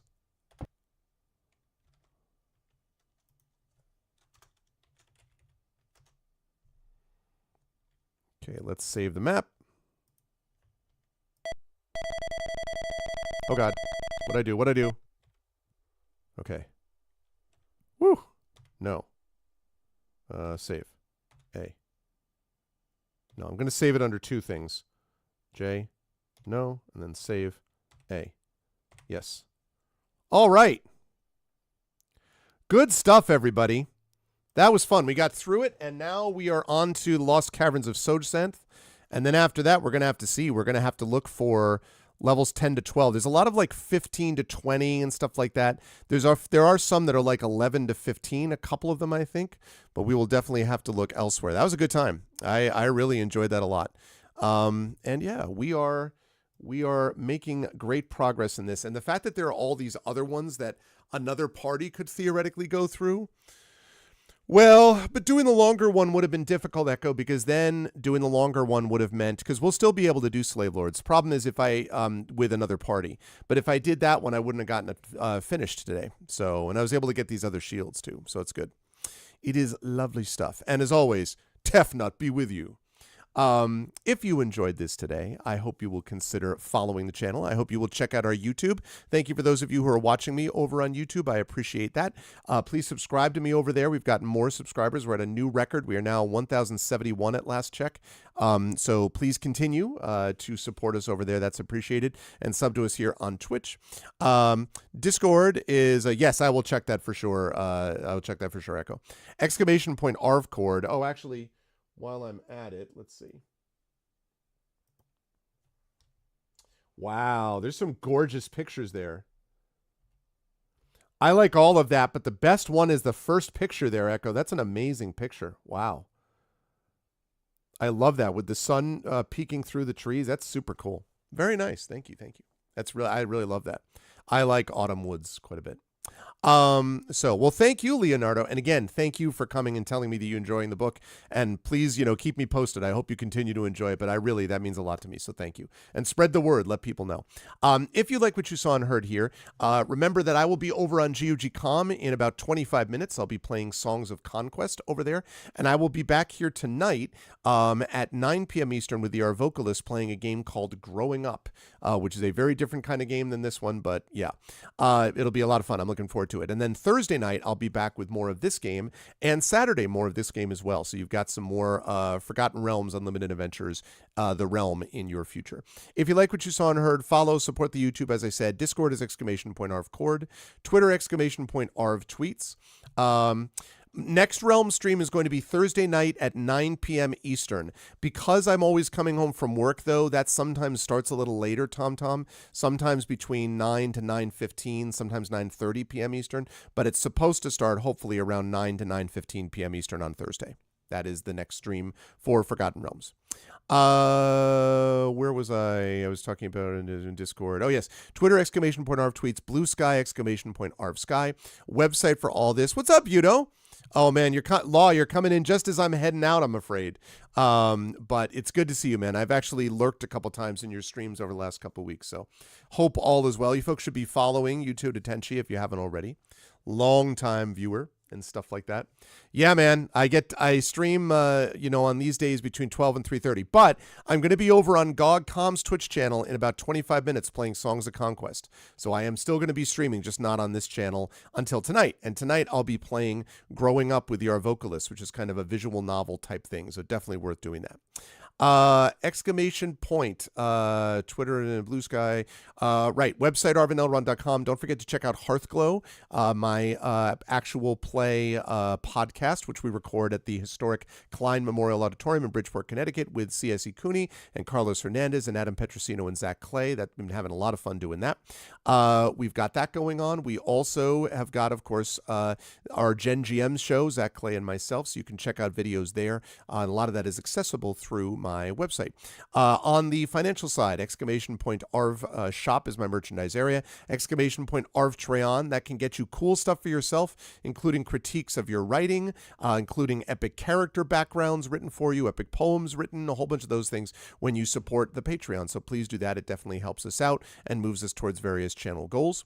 Also, subbing to the channel, as several of you did today, is really helpful. You get those custom sub badges to use here, there, and everywhere across Twitch, plus various stickers, emotes, and things like that, which is always a good thing, and inspirations to help our tabletop players, which you get from the Patreon as well. Let me see. Also, Exclamation Point Icarus, my graphic novel from Athos Arts. Exclamation Point Library, that's my Tales and Tomes, The Forbidden Library. That's my 5e adventure and sourcebook from Alligator Alley Entertainment. And Exclamation Point Greyshade, which we were talking a lot about today with Leonardo and others. Big thing coming up, promotion coming up with that in the next few days. So if you are interested in checking out the Grey Assassin trilogy, please do. You can find it at that link from Athos Arts. Greyshade, Renegade, and Heretic are the 3 books of the Grey Assassin trilogy. You can get those now. You can also get the audiobook of Greyshade from our very own Trent Sparks, and you can pre-order the tabletop role-playing game of Greyshade from our very own Brandon O'Brien, and being published by Alligator Alley Entertainment. That'll be out late this year, early next year, so definitely make sure you jump on board to pre-order that. That would be really, really awesome. And then, let's see, blah, blah, blah, blah, blah, Greyshade, yes, Exclamation Point, as always, BLM, Black Lives Matter, important to affirm and assert the significance and importance of Black lives. Exclamation Point Help Now, the World Health Organization page on suicide prevention, important to reach out to others when you need help and reach out to others when they need help as well. And Exclamation Point Ukraine, UKRAINE, to help the people of Ukraine as they fight back against an illegal and illegitimate war with bravery and courage. And we send the message that we will support others in that situation in the future. I want to thank all of my wonderful viewers today for the excellent turnout. Thank you to my wonderful mods, first of all. Emily, as always, make sure that you get and pre-order. Congratulations to Emily on her book release today. Stormtree, make sure you go get that. Make sure you do all the pre-order things as well at the pre-order link there. Thank you to Emily. Thank you to Yudo DeCenci for being the best mods in the business. Thank you as well to my Patreon supporters and subscribers. Thank you to Emily and Yudo and Echo Alpha and Effect Life and Nonstop and Craigery, Imaginary Exponent. Thank you to MST, and thank you to The Corner of Story. And again, as a reminder, I did a podcast. That's not it. I did a podcast last night, which is The Corner of Game and Story. And you can find that link right there, I believe. You can head over there if you were interested and leave a comment and let people know. It was a very interesting conversation, and it's a cool show, so definitely you should support that. Thank you again for the sub and for that convo again last night, Corner Story, and of course, Tom. Thank you so much also for the help there, too. Thank you to Artisan Carafes, what's going on. Thank you to Betrayer. Thank you to Darth Sisu, Dragon Spear, and Hillness, who are lurking in the background there. Thank you to Iendric. Thank you to Ishcakes, Jagtress. Thank you again so much to Leonardo. I really appreciate that. Thank you so much to Mr. Jonas. Thank you to Penguin Question. Thank you to Saturnius, to Stu Mega, and thank you to Unreasonable Width. I really liked it for that exact reason. You didn't have to slaughter everything. I liked the Rakshasa sort of angle. It's not like this wildly complex story, but I do like the idea that there was something that, because I imagine there's a way you could just go into the village and just obliterate everybody in the village, and that would work, but it wouldn't be the best way to do it. So I think that's very cool. I really enjoyed it. All right, I'm going to rise up on out of here. I will see you in 20 minutes over on GogComm's Twitch channel for Songs of Conquest, and then back here at 9 p.m. Eastern for the amazing our vocalist voicing the game Growing Up, which is going to be a lot of fun. And those of you who want to check out more of Forgotten Realms, join me Thursday night as we will continue with more Forgotten Realms going forward. Otherwise, thank you all, lovely people, for being here. Really had a fun time today. And as always, chat, everyone be good to each other. And most of all, praise Tefnut!